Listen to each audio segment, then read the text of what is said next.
Let's do the open. Welcome back to the Hank Strange All right. Situation.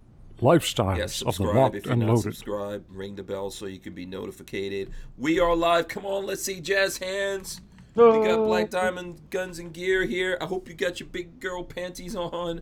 We are live. This is episode 371 of the Who Moved My Freedom podcast. Our title today is Kamala Harris vows executive gun control if elected president. She might never be president. So That'll never happen. yeah, I think she wants to guarantee she's never going to be president, to be honest with you. We also have Josh and Josh from Black Diamond Guns and Gear. Here they go. There they go. Hey! Put it just on them. Boom! There they go. So- Coming in here live. We're supposed to also get Walter coming in here at some point. I think Walter's running a little bit late. He's still at the shop. So shout outs to everyone out there. If you guys are not subscribed, please do subscribe now. Ring the bell so you can be notified. Give us the thumbs ups. We appreciate that. Shout outs to all the folks who are out there. Let me see Josh's. Maybe I'll go down here and do some quick shout outs to people. Let's do that here while we're waiting for everyone to pile in. Jade Grew is out there. Michael Bender, Richard Hughes. Can you guys see the chat at all? I don't know how to get to it if we can. No, well, so remember I sent you an email. YouTube. Gotcha. Yeah, I sent you an email with a link. If you guys go check that out, you can see the chat. So Jade Grew, Michael Bender, Richard Hughes, On it. Chris Williams. Let's see who else we got. Randy Peacock. Randy Peacock's out there. Armament and Axis. Let's see who else. Ridge Runner, Rob Avis, Chris Williams, Vanessa Kitty, Flopping Garbage. Also out there. Let's see. Vanessa Kitty, which I said. Vanessa Kitty's out there. Chris Bullis, Special K, Tango Hunter, J Loafers. Shout out to J Loafers. The Tyven Show is out there. Shout out to Tyven. SoCal Gunner says, "What's up, my strange familia?" Let's see. Chris Williams, which I think I said CB. Greg 98K. Rich White is also out there. Hold on. You know what? I'm going to throw this up. So Tyven Show is reminding everyone about the Creator Summit that's coming up. So I'm just going to throw that up there for a second so you guys can see it. Eric Hammond also out there. Paul K out there. Glock Fun 01 says, "What's up, peeps?" Imposter says hi. Rodney Breddy out there. Simpson Road Larry, Jason Scherer, Joe San, Jake Delahome. Do you guys recognize any of these people? 42 Chill. Huh? Judd Miller. I recognize Hootie Hoo. Oh, okay, you see Hootie Hoo? Yeah. Say Heidi Hi to Hootie Hoo. Heidi Hi. Hootie Hoo is cool. I just recently started kicking it with him. I think he's going to be at NRA. You guys going to be at NRA as well, right? We are absolutely going to be at NRA. Okay, that's one of the things we're going to talk about. How far is NRA from where are you guys, in Tennessee? We are in Knoxville, Tennessee. It is in Indianapolis. That's about 5.5 hours or so. Oh, look at you. Just have to drive 5.5 hours. That's all. Yeah. Some of us Why are have you to not drive flying? fast. You driving? Yeah, I'm driving. Whew. Yeah. That's a long way, man. Yeah, it's like 13 hours or something. Holy cow. Nope. That's what Dallas was for us last year. So we were like, nope, we're flying. Yeah. So when are you guys headed out? When are you headed to? I think I'm leaving Thursday early or something like that. Yeah. Right. Early Thursday. So, by the way, I forgot to shout out Franklin Armory. There they go. They're right there. Let's give them a shout out. Right there, Franklin Armory down below for sponsoring the show in case you guys don't already know it. It's right here. Huh? Yes. Let me see. Well, okay, if I put it in front of you guys, it's right there. Hold on, let's see. Jay Loafers gave us $5. He says, "Here's a little something for your NRA showtime." Thank you very much, Jay Loafers. Sweet. We appreciate that. That will go into the tank. Clover Tax says, "Yep, 13 to 14 hours." Yeah, because he's going now the opposite from what you guys did. Jeez. Because he's in Texas. Jeez, I don't know, man. That's a long drive. That's not bad. I think half a day. That's not terrible to drive. You can do that. I drive for a living, so it's I'm used to it, but I also don't like it. So. Yeah. I mean, listen. I'm getting older, but I think I can reasonably do 12 hours. Yeah, yeah, absolutely. Yeah, I can I mean, reasonably we do do it when we that. go on vacation. I mean, we'll fly to, or drive down to Florida or whatever. Yeah, so that's not really bad for me. Judd Miller's out there. Hey, would you blow me? Um, Hey, Shout out Cody Milbacher. Opt out of gun controls out there as well, as you guys mentioned. Hootie Hoo. Have you guys ever done any videos with Hootie Hoo? we haven't. He said he was wanting to get together with us, and we just haven't made it that way yet. But we're definitely want to. Okay. He was in Gatlinburg not too long ago, and I was like, man, you're like 20 minutes from our house. But he was up there on family time, and I understood. Oh, okay. Yeah, yeah. Let's see. Who else we got? James Lawson. I think I can't remember if I gave James Lawson a shout out or not. Hooten in the House is out there. So Hooten in the House is. I was talking about him yesterday. He's running for office here in Florida. Yeah. I think a congressional district. So I recommend everyone in the chat. This is who I was talking about yesterday. Hooten in the House. Go check out his stuff. Follow him on social media. Find out what he's all about. We'll do like the vetting process and all that here. Because I always recommend people run for office. So in your states, like you guys are in Tennessee, I think if there's anyone running for office that's pro Second Amendment, we should all help them out if we can. I'm not saying don't check people out. Definitely. Yeah. Yeah, definitely check them out. Make sure no one's trying to bamboozle us. I get a lot of, and I know a lot of people have mixed feelings about the NRA, and me included. Mm-hmm. I get a lot of stuff like emails saying, send this person an email or whatever, and I always do it if I read it and it looks like it's something to do. Mm-hmm. They do keep you up on that sort of thing, which is pretty cool, I guess. Oh, the NRA? They'd still do some shady shit though. Yeah, I agree with you guys. I think there's lots of, I was going to say a little bit of trepidation. There's actually lots of trepidation out there about the NRA. Actually, let me see if I could pull this up. We'll jump in here and talk about that before we get to Kamala Harris. There was something I saw out here from the NRA on was it? Let me see if I think it's the Truth About Guns that I saw this. Okay, no.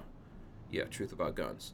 So I'm going to throw this up into, I'm going to throw this up there so everyone can see it. I'll share my screen.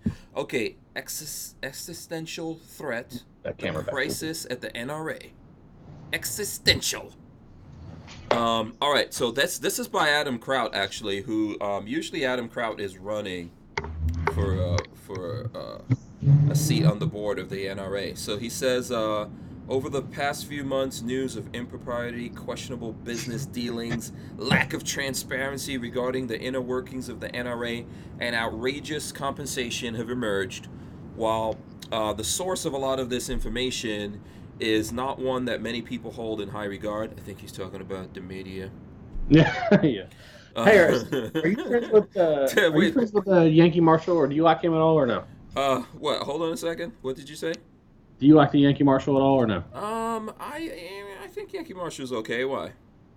Well, I saw a video that he did, and it was talking about how, like, if Adam was to get elected or whatever, and he was talking about board members and stuff like that not really being able to do anything and stuff like that. And I don't know anything about that whole situation, because the NRA for me, last couple of years or whatever has been a thing, such as doing YouTube and stuff like that. I've dove into it deeper, I guess. Yeah.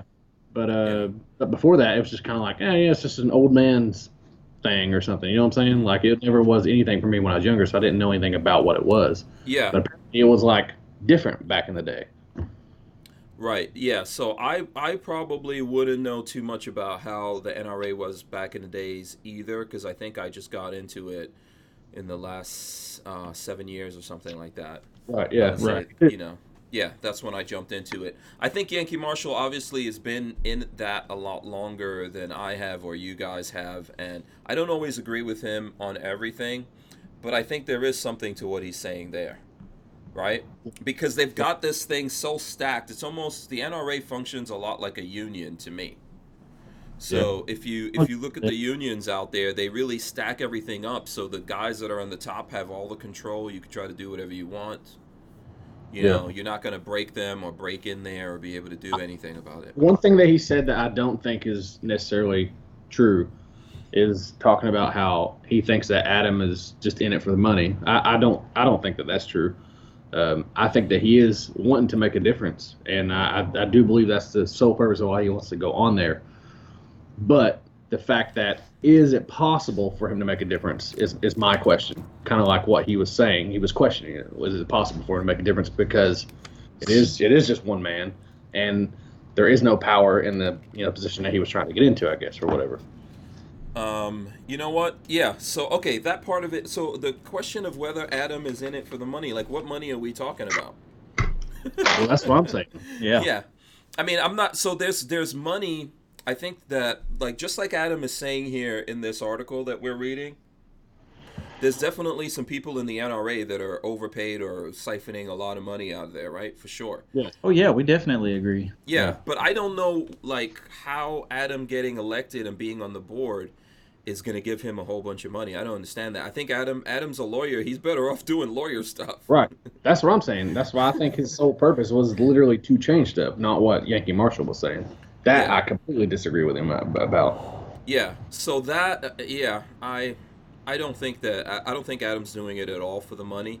I think Adam and lots of other people out there genuinely want to change what's going on. Adam's been trying to do this for a long time. In all that time, he could have made a lot more money than this. Absolutely. Yeah, and I voted for Adam, and you know, so did we. Yeah, and if I'm able to, I would do it again. So the thing is that I do agree though that they have everything so stacked that I don't know what difference just Adam's going to make. I would be happy to see him get on there and a bunch of other people that are like us. Right. But how many dudes is it going to take? Because I think, what is it, like 70 members or something? There's a shit ton. I know that he posted, when they posted a thing on TGC Nation about, he put in there basically a whole list of people that's on there. Mm-hmm. And I was like, oh my God, I didn't realize there was that many people on the board and stuff. Yeah, so that's the thing that we're going up against, right? So, like, how many dudes do we have to get on there? And we've been trying for years to get Adam on there. That's not working. Yeah. So if we can't get him on there, let's say we even got him on, how many other people do we have to get on, knowing that it's incredibly difficult to do that?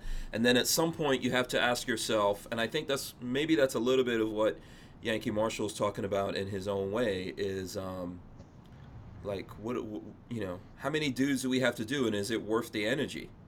Yeah. Can we do something else with that energy? Like, I don't know about you guys, but I would suggest to people out there to, you know, if you believe in the Second Amendment and all that, I'm not trying to tell people to drop out of the NRA. That's a personal decision. But I would say try to support some other groups and don't give all of your money to the NRA. Right. Yeah. No, that's what a lot of people say. And, you know, I'm good friends with Sean Heron, and we talk about it a lot. Mm-hmm. Well, sometimes. And you're talking about GOA. Yeah, right? And he was saying, you know, basically there are lobbyists and there's legislation, you know, and you know, GOA does a lot of legislation, which is great. We do need that, but unfortunately, we do need the NRA too to do the lobbyist work. We do. I think we do. I think that they're a little bit out of control, and we're trying to rein them in. I think that's what's going on right now. Obviously, even if you guys continue, you know, if you look, this is on the Truth About Guns. I don't know if you guys could pull it up, but if you read through his thing here, he's talking about Ackerman McQueen, which is basically the marketing arm, I guess, of the NRA, but they're kind of like a succubus or some kind of parasite that has its claws in the NRA. Because, so for example, and I'm not trying to say this in a negative way because I like Colin Noir, but Colin Noir and other people that you see on NRA TV, they work for Ackerman McQueen. They don't work for the NRA. And I think that there is a problem there with what those guys are doing marketing wise. And you know, maybe we have to ask which Adam is doing that. Like, why is all this money going to this thing? Right. You know, and how much control do they have? How deeply are their hooks sunk into the NRA, and how difficult is it going to be to like remove them? Yeah. You know, if you know, if they're there. Oh, I see the We Like Shooting guys have jumped in the chat here. They say, let me see, I'll throw up what they say. BDGG is my fam. There you go. All right. Hey. Okay. Hey, take it if you can get it. Yeah. So. Sean is my gay lover, actually, and Oh. Okay. Does other Josh know about this? now my other partner doesn't know about my other partner. Yeah. Is there some kind of weird triumvirate that you guys have going on? Making them, It's kind of like in the military. Well, the way the military used to be, it's don't ask, don't tell. Oh, yeah. Well, then why'd you tell us? Because I don't want to know. He told you. I said don't. Yeah. Okay. So we like shooting gave us a couple of bucks. He says Black Diamond Guns and Gear are awesome. Hi, Hank. Okay. Cool. I'll take it. Thank you. Get it right. Yeah. Yeah, so I think we need a bunch of different things to fight this battle that's coming up in front of us. Like we're talking about Kamala Harris. There's how many? There's like 20 something people running for president on the Democratic side. Shit, I don't even know. Side. I think it's like 20 or 30. So That's crazy. yeah, so Kamala. This is what I don't understand. Sorry, I didn't mean to cut No, you go off. ahead. Yeah. I don't understand how. Okay, it's always going to be a Republican and it's always going to be a Democrat. Like it's one or the other. Why can't we not get an independent to win? I think it takes so much for an independent to win that it's almost ridiculous. Jeez, you hear that? Yeah. Somebody just Bitch and drove. Honda. Someone just drove right through your living room. Yeah, pretty much. Yeah, because we have a two-party system, basically. I think it's a good question that you guys are asking, and there's lots of younger people like yourselves out there asking that question, like, what the hell is going on? But America has been built for a long time on this stupid-ass two-party system, man. Yeah. Yeah. And I find myself not agreeing with Republicans or Democrats. Yeah. Well, it's almost like you have to pick, Republican because they fight for our Second Amendment rights stuff, and that's pretty much all there is to it. I mean, so it's like you're damned if you do, damned if you don't. Yeah, but do they really?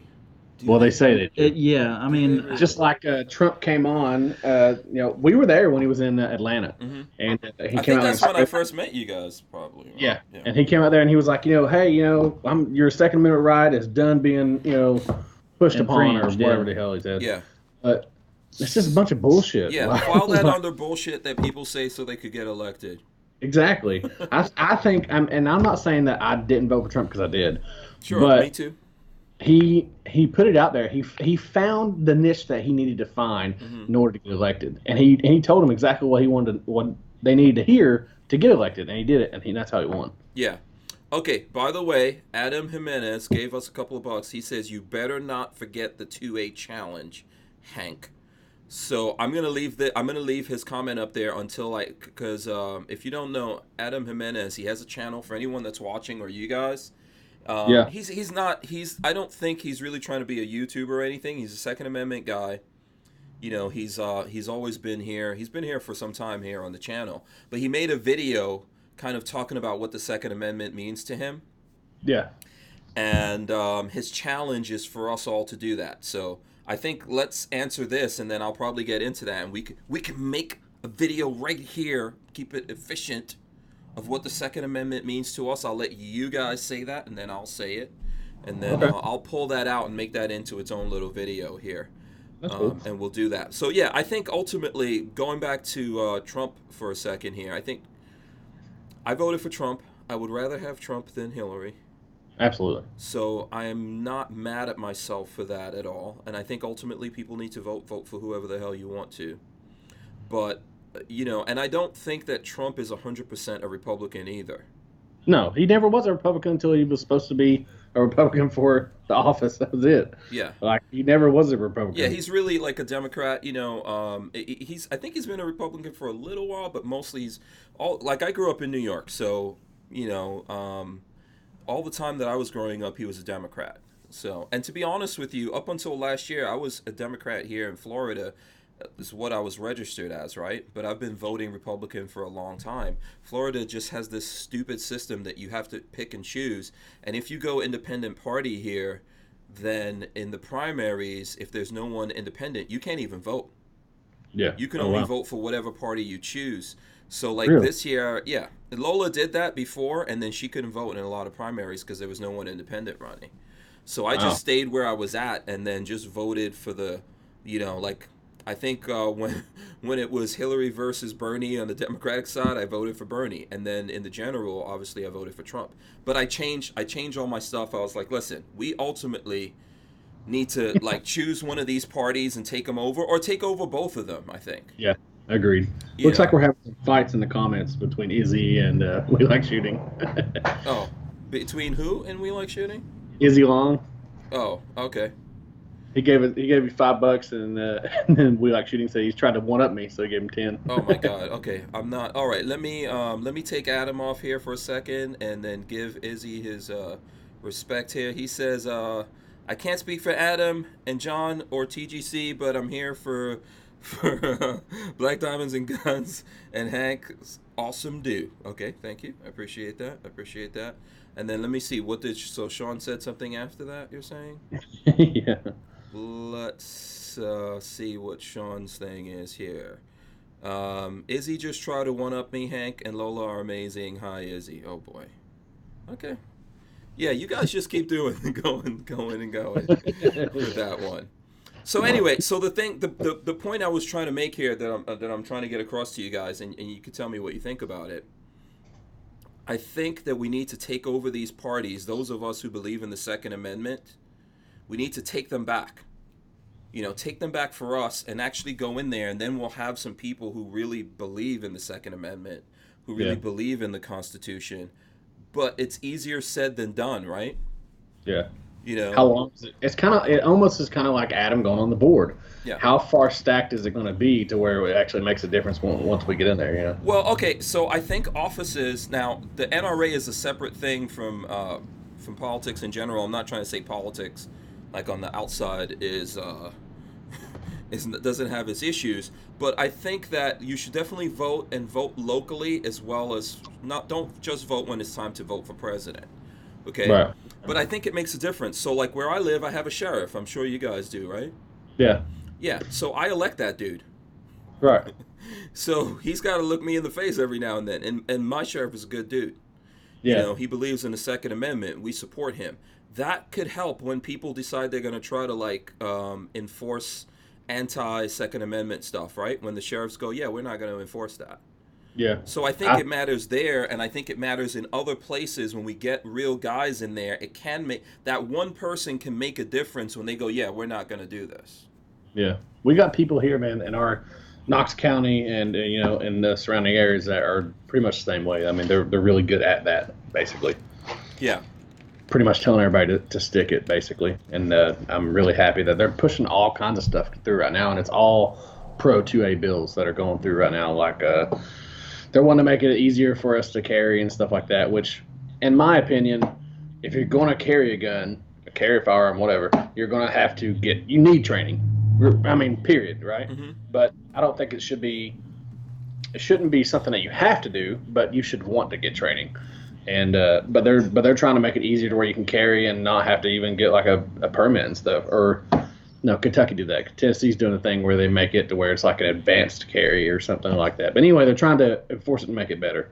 Yeah, I think that when it comes to requirements that you have to get the training, the problem there that can open up the door. Yeah. For them to put obstacles in people's way by making it a lot of training or very expensive training. So that's why I don't agree with that part of it. Your mindset, you should want training. Yeah, absolutely. And everybody should have training, but the problem is that you don't want to make it a requirement. Yeah. Even though really it should be, but I don't agree with it. It's almost like health insurance. We made health insurance to where it's mandatory to have. Mm-hmm. Now health insurance companies can pretty much charge you whatever they want because it's mandatory that you have it. Right. So it's the same way as if they make this training mandatory, they can charge whatever the hell they want to charge for the training. Yeah, and then you just created ways like they can make it more difficult for the schools to exist. They can say you've got to get this many courses and they can put a lot of things there in the way of that, and I'm not for that. I think that just like anything else out there in life, if you want to know about something and be good at it, then you need to pursue it. But I don't think we should force people to do those things, right? It's kind of like, but it's almost like a catch-22 though, because you got Joe Blow out here that don't know you should have defense rounds versus jacketed whatever, and or range ammo, and blowing through somebody and hitting me or whatever. You know what I'm saying? Like, just people not knowing things, and they should be trained. Yeah. But it's like a catch-22. You don't want to make that happen. So. Well, I mean, even right now, we have the Tennessee concealed carry permit, and you have to take a class, and you have to do all this. You have to meet so many checks. But I talk to people all the time, and I'm like, hey, you carry a pistol? Yeah. Well, what do you carry in it? Well, I carry a federal full metal jacket. Yeah. And I'm like, do you really? Yeah. There's so many people out there that carry like that. And yeah. And that always comes back to, is that the best thing in the world? See, these are opinions that we have, which I would probably agree with you guys on. But should we force people? It's like, should we tell people what kind of gun they should carry? Should we tell them, no, you know what? You can't have a high point. It has to be a this. Or you can't have an Jimenez or this thing or that thing. So I don't know if I want to get into that. Obviously, there's things that happen that you may be putting other people at risk. But that happens with lots of things out there in the world that we do, like cars and other things that we get involved. If we can get a handle on it and prevent that from happening by doing certain things, they should know that. Yeah, absolutely. Just like ballistically, that's the reason why those things work. I mean, so they should know that. But the problem is they don't go to training, they don't do their research. Right. Yeah. So 182nd Idea says, "Oh my God, Hank." Plus Josh, I'm freaking out. So, shout out to him. Okay, so listen, you know what? Before we forget about it, let's do the Second Amendment challenge thing. I'm gonna let the ladies go first here. You guys can tell me what the Second Amendment means to you. And I know I'm putting you on the spot, but let's do it. I'm down. Yeah. What is it? Let's see. Which Josh is going first? Go ahead. What does the Second Amendment mean to me? Yeah. I consider myself a libertarian. So I don't care what you do outside of your home. Just don't infringe on my rights. So what does the Second Amendment mean to me? It is a way to protect me, myself, and my family, and it should not be infringed. Hands down, not at all. I should be able to take care of mine and my own family any way necessary, whether it be with an RPK, whether it be with a attack helicopter. Yeah, anything. Yeah, right. I don't think that I do not think that the ATF should regulate what I can own. Now, responsibility, that's a catch-22. I don't think that anybody should own this shit. Hands down, because there's a bunch of people that probably shouldn't own it. I think if you are a convicted felon, you should not be able to own whatever the hell you want. Within reason, I don't think, and that's a catch-22 as well. If you are a violent convicted felon for violent crimes, you shouldn't be able to own machine guns or whatever, but at the same time, you should be able to protect yourself. Okay, all right. Now, let's just bear in mind that, if you're really a bad guy out there, you're going to do whatever the hell you want. Yeah, it doesn't matter. Yeah. So a lot of these laws and stuff like that don't really serve to stop the criminals or the really bad guys out there, or the people who are broken and seeking to do a lot of damage. They serve to slow us down. So there's a reason why they're criminals. Yeah. Hell yeah, exactly. All right, Josh, okay, whatever. What does the Second Amendment mean to you? The Second Amendment means to me freedom and being able to do exactly what I want, when I want, and not having anybody tell me how to do it or what to do it. Like Josh was saying, I consider myself mostly a libertarian. Mm-hmm. So I don't care what you do in your house, who you do it with, whatever you want to do, doesn't matter to me. As long as you don't infringe upon my rights to defend myself and my family, that's what the Second Amendment means to me. All right, very good. I'm going to say, for me, and I had a little bit of time to think about this. So I think what the Second Amendment means to me is, I always tell people this: you don't have what you cannot defend. And the Second Amendment is that thing that reiterates your right to defend yourself. Everything else comes out of that. All the other freedoms, everything else that you would like to have in the world comes out of that. So when I say that you don't have what you can't defend, there's nothing in the world. If you think you have like a family and you love them and you can't defend them, you don't have them. If you think you have money or a car, whatever it is, material things, but you can't defend that, you don't have it. If you think you have rights and freedom, but you cannot defend that, then you don't really have it. Yep. So that's what it means to me. It means that it's a tool that allows me to defend all the things that I have, and it allows everyone else out there to do it. So, yep. I'll agree with that. And we actually, I got on a discussion with a lady the other day, and she said something about your First Amendment rights, freedom of speech. Mm-hmm. And she was like, I completely agree. The First Amendment right is the most important amendment out there. It's freedom of speech. And I was like, well, without the Second Amendment, you don't the have First that. Amendment right goes away. Yeah, you don't have anything else. The government can tell you. You have no way to ensure that you have anything else if you don't have the Second Amendment. Yeah, the government can tell you to shut your pie hole and shove a submachine gun in it. Yeah, absolutely. Okay, so this is going to be our submission to the Second Amendment challenge from Adam Jimenez. Okay, and here's what I'm going to challenge everyone to do in this thing. Everyone that's listening to it here in the whole podcast, and then probably when I cut this out and throw it up there. You guys tell us what you think about that, if you disagree with us or agree with us, and then also let us know what you think the Second Amendment means to you. That's our challenge to you that we're passing on, and and hit us up with that or tag us or whatever. Right? Yeah. Okay, so let's see. I'm trying to go through here. There's a whole bunch of stuff. I noticed the chat is very active right now. Going back to what I was saying about politics, so that's why I was telling you guys about Hooten in the House. Go check him out. If you guys are here in Florida especially, you'll be able to impact that. But I suggest to like how you guys are doing social media and all that kind of stuff. Folks out there, figure out who is pro Second Amendment in your area and support them. Or if you are pro Second Amendment and you're thinking about running for office, or that kind of thing has drifted through your mind, maybe actually get out there and do that, and then you can look us up and we'll do what we could try to do. You don't have to be in Florida for me to help you out and call attention to you. If you're in Tennessee, maybe I'll hook you up with these dudes. Yeah. Definitely. Yeah, and then we could look. I think that's really important though, that we vet people out. So don't think this is not going to be easy to run for office. No, I mean absolutely not. Yeah, it's not easy to do anything. So. I wouldn't know where to begin, honestly.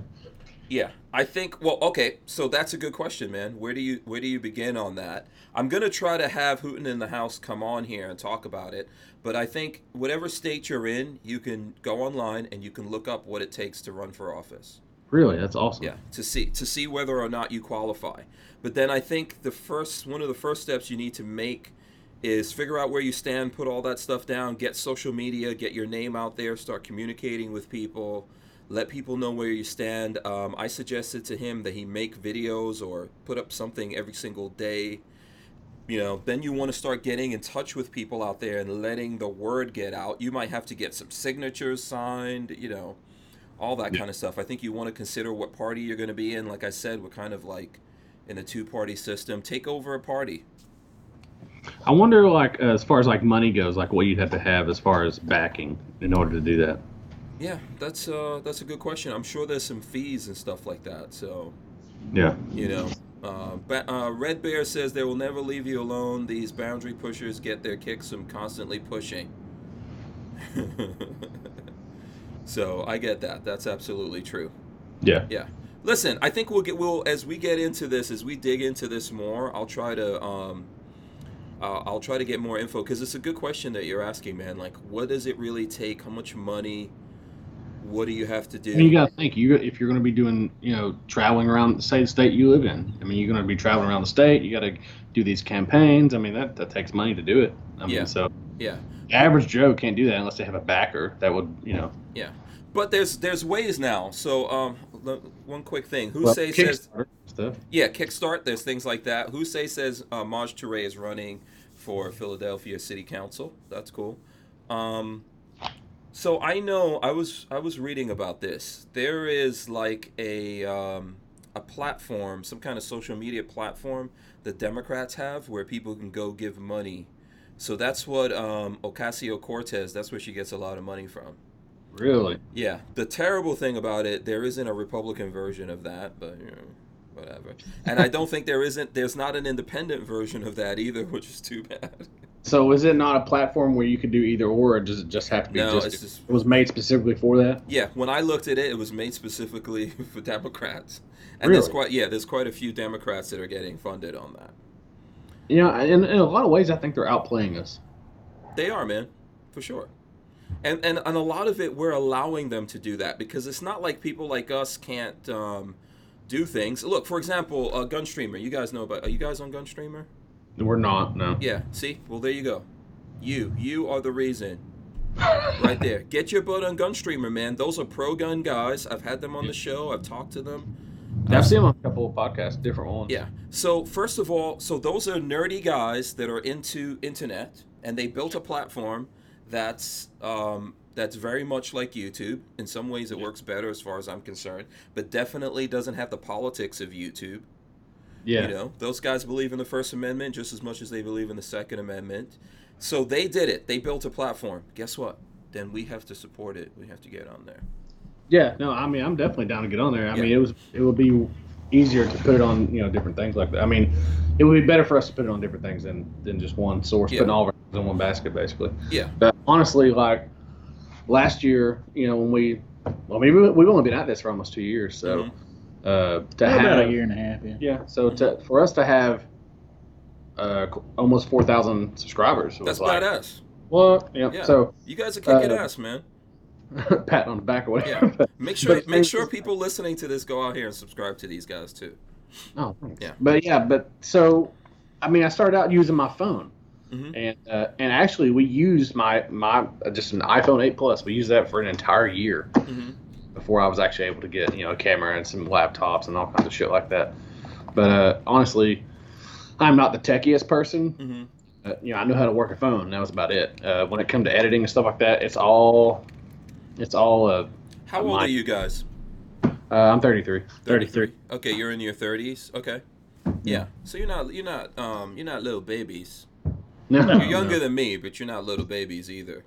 Yeah. Yeah. So I mean, the last time before I started editing on this stuff, man, was the last time I touched a computer was when I was in high school. I mean, I never had a job where I touched a computer. Where was high school? How long ago was high school? Shit. Really? It's that long? Yeah. I'm 33, so that was at least. It's been 16 years. 16 years, yeah. Wow. Okay. I don't want to tell you how long it's been for me. More like 30 years. Just getting into this, man. It's just like having to do all this again, and type and stuff like that, and everything. It's weird again. But the more and more you do it, the better off you get at it. So I'm sure I can figure out how to get it on there. But also, I think something that you guys know, like for example, I look at what you guys have done. It doesn't matter what tool you use, man. It has to do with your creativity. And I think you guys apply creativity to what you're doing, and it's better to do something than to just sit there and go, listen, I can't do this until I buy a red camera. Yeah, that's true. And then I have to get like this expensive computer set up, and I have to hire an editor, and I got to get a lighting guy and a sound guy. Yeah, man, we did it. We've done it for a whole year with like lights from Lowe's and just an iPhone and a $30 camera stand from Walmart. Like we just had the idea to do backdrops and tables and just other shit that we see. We're just copying other people, really. But we listen to what people are saying. Listen to as far as like. I guess, like when it comes to like background and stuff, like I watch Peter McKinnon all the fucking time. Yeah, he's blowing up on the YouTubes. Yeah, and I listen to his stuff, man, and it makes sense. I mean, a lot of it does. So Yeah. That's where you get the backdrops and the B-roll and stuff for videos and stuff. I mean, it all comes from just learning as you go, and that's all I'm doing. Yeah.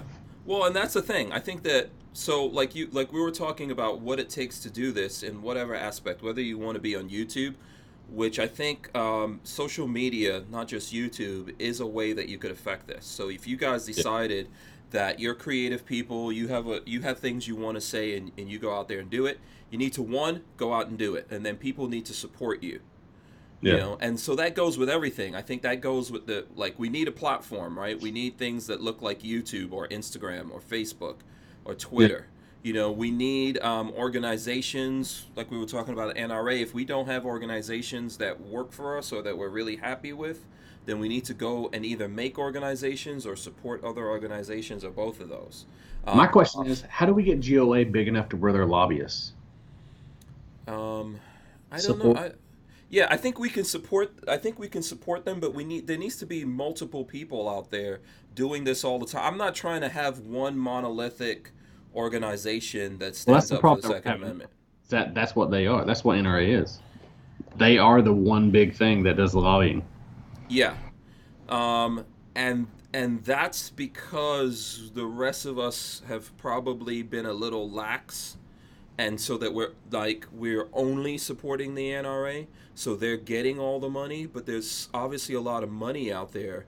What we need to do is spread that money out and don't put all our bets on one chip or whatever the hell. Yeah. I'm not really a gambler, but right. Like if you're good on the stock market, diversify, damn it. Yeah, right. You know, and someone told me, like, when I was looking into stock market stuff a long time ago, they say don't fall in love with companies. Mm-hmm. You know, love your family, love yourself, you know. So I think the same thing applies to organizations that say they believe in the Second Amendment. We shouldn't fall in love with any of them. Not GOA, right. Not NRA, not Second Amendment Society. Hard for Trump. Hard for Trump. I think so. Yes. Dude, absolutely. Yeah. When he went out there and said, "Oh, your rights are done being infringed upon," and he was just fucking vomiting out the mouth, and people were just eating it up. Yeah, and we can't blame him for that. You have to blame the people. Yeah, that's true. You know, think about this. I complained about this. NRA didn't do, to me, I didn't see them ask anyone or anything that they did. They just declared Trump was their guy for president. Yeah. Oh, let me clarify. I ate it up too. I'm not gonna lie. Yeah, I mean, hands down. Yeah. I mean, he was the first person to do it. Yeah, I mean, in 8 years. I mean, the first person actually, you know. So. Yeah. So okay. So let's say we all fell for it. I didn't 100% fall for it, but whatever. That's all technical stuff. I didn't like the fact that the NRA just anointed him. I don't believe in that. But the NRA doesn't ask us for anything, and that should always be like the first bad sign that everyone should see. They just decided to go out there and say, hey, this is our guy. And then a lot of people went along with him. Like you said, me included, you included. So, but you don't have to, you know, it should be more than that. You should always look at people and put the pressure on. And I think that if, like this next time around, if people just look at Trump and say, okay, I still don't really like Trump, but I'm going to vote for him because I don't want to get a Democrat in there. Yeah. I think that, you know, you need to question that a little bit, and I'll tell you why. We have Trump in there. All these bad things are happening for the Second Amendment. No one's mad about it. Maybe people, because, you know, seems like people are very basic, maybe people need a bad guy. Maybe you need, like, a Kamala Harris to be president so that you can get mad, so you can wake up. So you can have someone to fight, because that's what seemed to be happening under Obama. Yeah, that's true. Yeah. What things that he has promised from a 2A standpoint has he done? I don't know of any, so I can't. I mean, none. If anyone out there could tell me, I'll be happy to listen to it. But I don't really. He has done what all Republicans have done when they get in office. They make more jobs and they lower taxes. Well, so here's what happened. When Trump got elected, you had a president, and then in the Senate and in Congress, Republicans were running the show. And so everyone was happy. They were like, oh, we're going to get some stuff now. We're going to get suppressors off the NFA. We're going to get machine gun. We're going to get this thing. We're going to get that thing. And what did the politicians keep telling us? Oh, just wait till the midterms. We can't do anything now. Then so the midterms came and went, and they lost power. They lost Congress. Dude, we had the entire House and a Republican president, and we did nothing. Yep. We couldn't make anything happen. Yeah, that's the problem. Was when they had the power and they didn't do anything, and they kept telling us to wait because they had some kind of stupid strategy that they were going to get elected again. That is dumb. Democrats are not. I could tell you guys, this is what, like, Kamala Harris in her statement here. Let me throw it up since we're on this right now. I'm gonna throw up something from what she said. If you guys don't believe, let me see. I'm gonna try to pull it up, but okay, here we go. I'll pull it up here. Okay, Kamala Harris, I will take executive action on gun control if I'm elected president. It goes on like Senator Kamala Harris vowed Monday to sign executive orders on gun control if she wins the Democratic nomination and defeats President Donald Trump in 2020. Upon being elected, I will give the United States Congress 100 days. I don't believe shit that she's saying, by the way. I will give them 100 days to get their act together and have the courage to pass reasonable gun safety laws. And if they fail, she goes on and on here. And the reason why I'm bringing this up is I know a lot of stuff that politicians say is nonsense. Yeah. But the thing is, Democrats, though, if they get that chance, man, they're going to smack us upside the head. If they get the power, if they have the president, if they have the White House, and then they also have Congress and the Senate and all that, they're going to smack us upside the head. They're not going to wait till midterms. So why can't we do that? Why didn't we do it? That's what I'm saying. Why can't we do that, or why didn't we do that? You know what? I think I have my theory. What do you guys think that why it didn't happen? I don't know. I have no idea. You don't know? Okay. Totally what about you, Josh? Do you have? I kind of have an idea. I mean, it's kind of the same thing. I mean, it's like they baited us. Yeah. In my own opinion, they baited us. They baited us, and not in a good way. I think they knew. Hey, we're going to take, we're going to abolish the, what is it, Hearing Protection Act. We're going to give it to you. We're going to give it to you. And everybody's like, okay, yeah. So they baited us. They baited us into it. And then as soon as, like you said, the midterms came around. Just wait for it. Oh, just wait for it. Wait for it. It's going to happen. Mm-hmm. No more $200 tax stamp. No more year wait. Mm-hmm. You can buy one on the shelf. And then midterms come around. We lost it. Yeah. And it's bait. That's what it is. They baited us. You know what I think? I think that the simple answer is the best one. Republicans are not pro-gun. They're not pro-Second Amendment. They never meant that. They lied. If you remember, sometimes they're doing whatever keeps them in power. They're saying whatever they have to say. If you remember, what is that guy? Is it Project Veritas, where the guy was going around showing how the Blue Dog Democrats were saying that they're pro-gun, but they didn't really mean it. But they were Democrats, but they were in Republican states, so they knew yeah. Okay, so the same thing goes for Republicans. There's tons of Republicans out there who say that they believe in the Constitution. They say that they believe in the Second Amendment. They'll hold up one of these things and do a dance and all that kind of stuff. But they don't really mean it. Ultimately, when they said it, they did not mean it. How many people had turned and voted for things when they have came about, when they're supposed to be Republican? They're supposed to uphold what they're talking about, and they just don't. They do not mean it. They do not mean it. But they also were able to get away with it, one, because of the NRA, I believe. I think the NRA gave them the space to get away with doing that. Like, the NRA didn't put the pressure. The NRA is saying these guys are AAA rated, and so they didn't put that pressure on them that they were supposed to put. There's a whole bunch of different things happening here, but I think ultimately they don't really believe in the Second Amendment. They don't really believe in the Constitution. These are just things that they're saying. And also, I think they saw that people out there are so comfortable and so well off, all of us, we've got it so good that we really didn't get mad. Yeah. Where did you see anyone getting mad? This is why I'm going to bring it back to you, and I'm going to say this to you.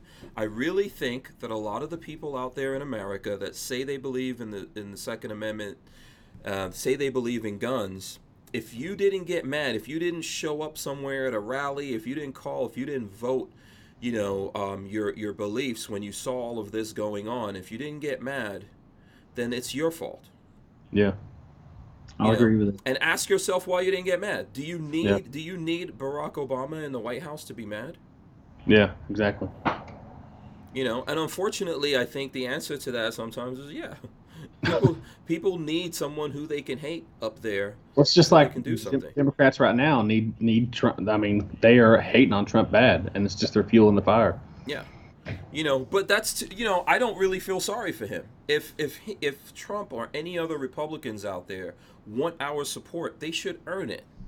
Yeah, I agree with that 100%. That's what I'm saying to you. They need to get out there and they need to earn our support. I'm not going to feel bad if I decide that I'm not going to support him or any other Republicans out there, or whatever. I know I'm going to vote. That's what's going to happen. But if it comes down that he's not reelected or none of these guys are reelected, and Democrats get all these, they get the White House, they get Congress, they get the Senate, then maybe I'm going to say, okay, now we get to see whether or not people in America really want the Second Amendment. Yeah. We'll get to see. Because right now, everyone out there is like, oh, everything's going to be fine. Yeah. Nothing's going to happen. We're not losing anything. Yet. I think we've lost things. We have lost things. That's what I was going to say. We have lost things. Yeah. Anybody who supports red flag laws and that whole thing is that's mind-boggling to me, that we have a Republican president who says, oh, your rights are done being infringed upon. Yet he's just like, take them first. Due process later. Mm-hmm. That's retarded to me. That is gun confiscation is what he's saying, basically. Go ahead and take.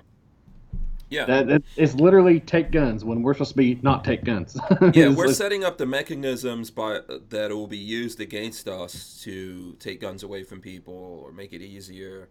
We're setting all that stuff up every day. Yeah. I mean, this whole thing with the ATF being able to make laws, when the hell, I don't know where that is. Like, the ATF can't make up a law to turn a piece of plastic into a machine gun. Yeah. But that's what we have going on, so. It's a piece of plastic that has been repeatedly proven to not do exactly what they're saying that it does. Yeah.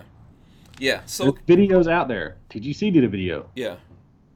It actually showed in slow motion, super high def slow motion, where you could tell exactly what it does, and yet they're still calling it, saying it does. Yeah, they don't care. They don't. Remember, they looked at this several times. Okay, SoCal Gunner gave us $5. He says the meme I texted you is the perfect example of what you're all talking about. It's the cover for a Firearm Policy Coalition YouTube video. Okay. Here, let me throw this up on screen here. I'm going to share my phone and throw that up so you guys can see awesome. it. Yeah. So, let me see. There you go. Gun control is not less wrong when Republicans do it. And then it's got that meme that you guys have seen out there in a lot of different things. Okay, so the thing is that where was I? There. Okay, yeah, ATF. We're talking about the machine, the bump stock. So yeah, a piece of plastic that they looked at like 3 times under Obama. Yeah. Right? And said it's okay. Yeah, well, they said it's not a machine gun because it's not. Right. It's not a machine gun. Yeah. So now the ATF, if the ATF gets to make a law where this piece of plastic, not attached to a gun but separately on its own, is a machine gun, if they get to make that law and that sticks, that's one of the beginning of the end time things going on. What's next? Yeah. Seriously, what's next? Well, they could put that on anything because basically. And I keep telling people this is like back in the 80s when I was growing up, they made, if you had a vial of, because they had this crack problem, right? They had this drug problem around the country. And they said if you get found with a vial of crack in New York, that was mandatory 20 years in prison. Wow. One vial of crack cocaine. There's still people in prison over that in New York right now. Even though they've removed those laws, even though there's no such thing as that going on anymore. Well, so basically that piece of plastic not attached to a gun, you could pour bullets all over that piece of plastic. It's not going to go off full auto or even semi-auto. Yeah. Or even fully semi-auto. Yeah.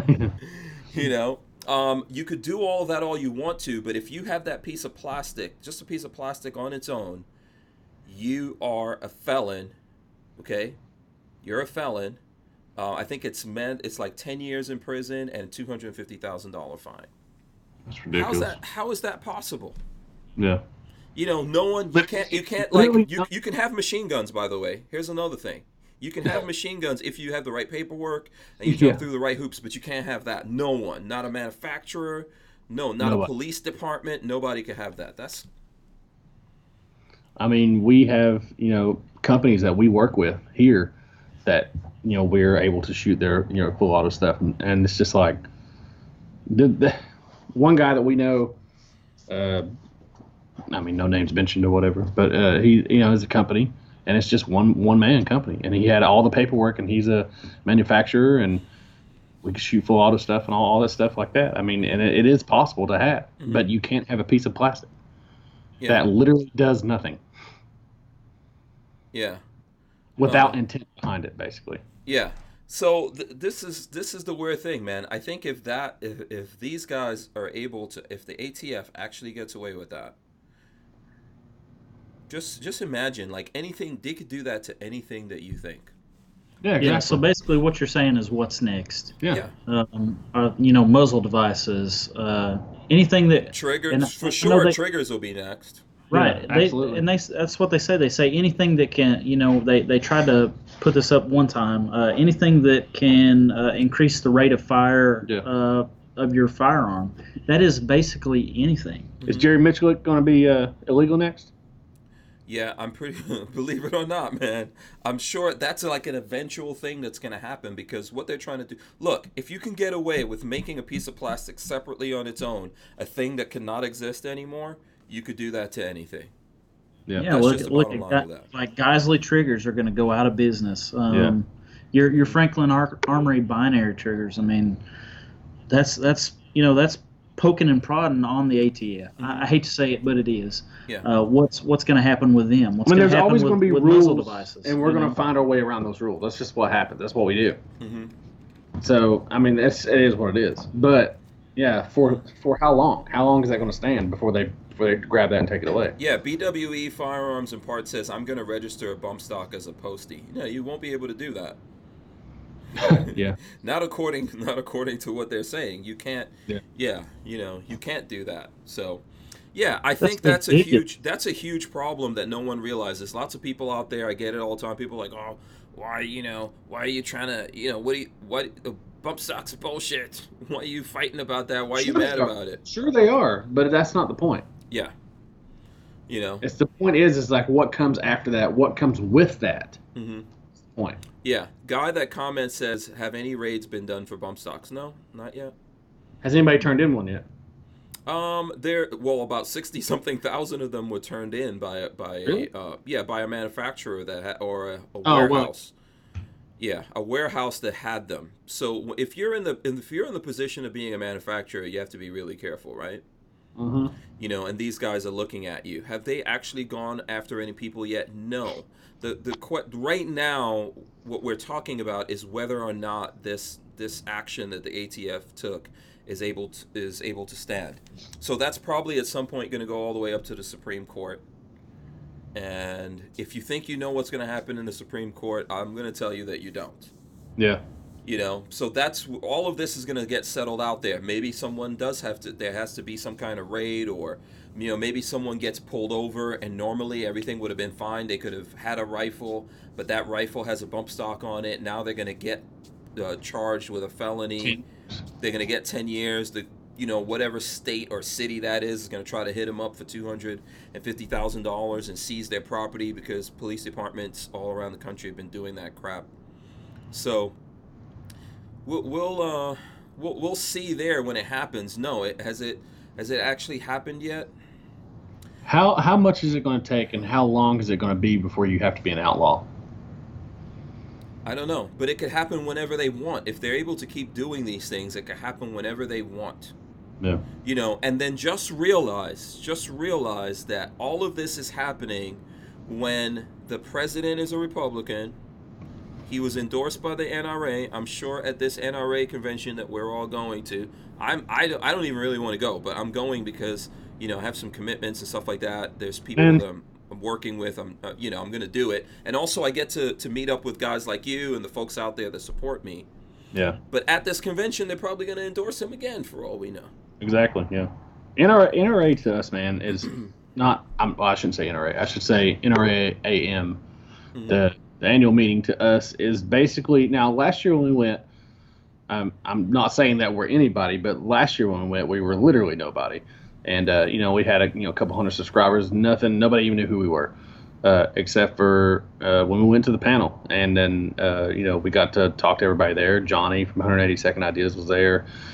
That's where we first met Sean and John from, the Gun Collective and all that stuff like that. But all those guys have been super awesome to us, and that is the reason why we go to NRAAM, is because we get to meet and hang out with the guys that we only get to see a couple times a year. Mm-hmm. And that's the reason why we go. It's not because, we have to go and we're supporting the NRA. We're going to hang out with the people that support us, be it other YouTubers or, subscribers, fans, whatever you want to call it. Family, basically, people that support you. It's kind of like Bill Cosby said, I'm going out to have a good time, and I'm going to have a good time. Yeah. Okay, I'm not sure. When did he say that? I don't know. Bill Cosby himself. Yeah. Have you ever seen that stand-up? Talking about drinking alcohol.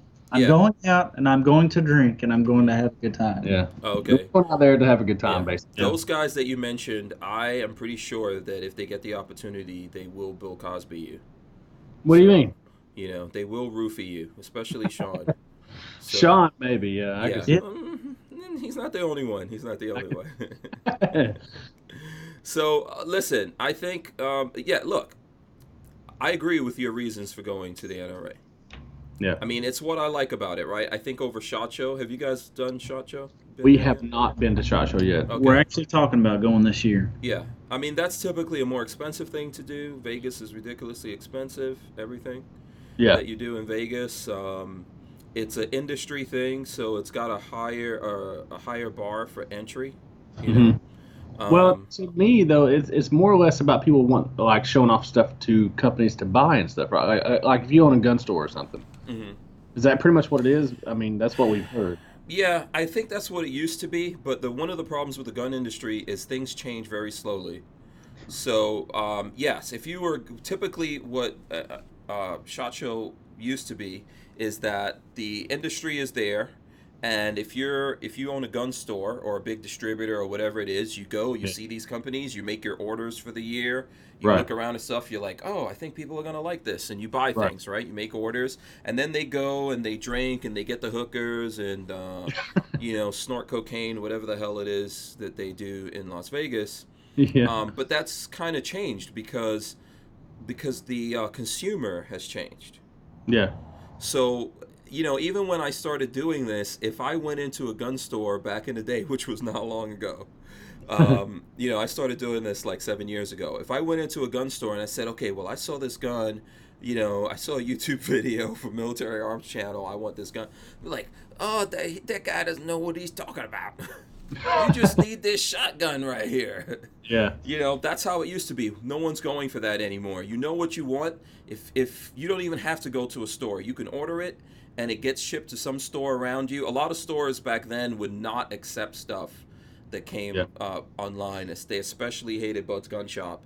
I think a lot of them just now, because they're going through some financial difficulties, they've come off that bullshit. Yeah.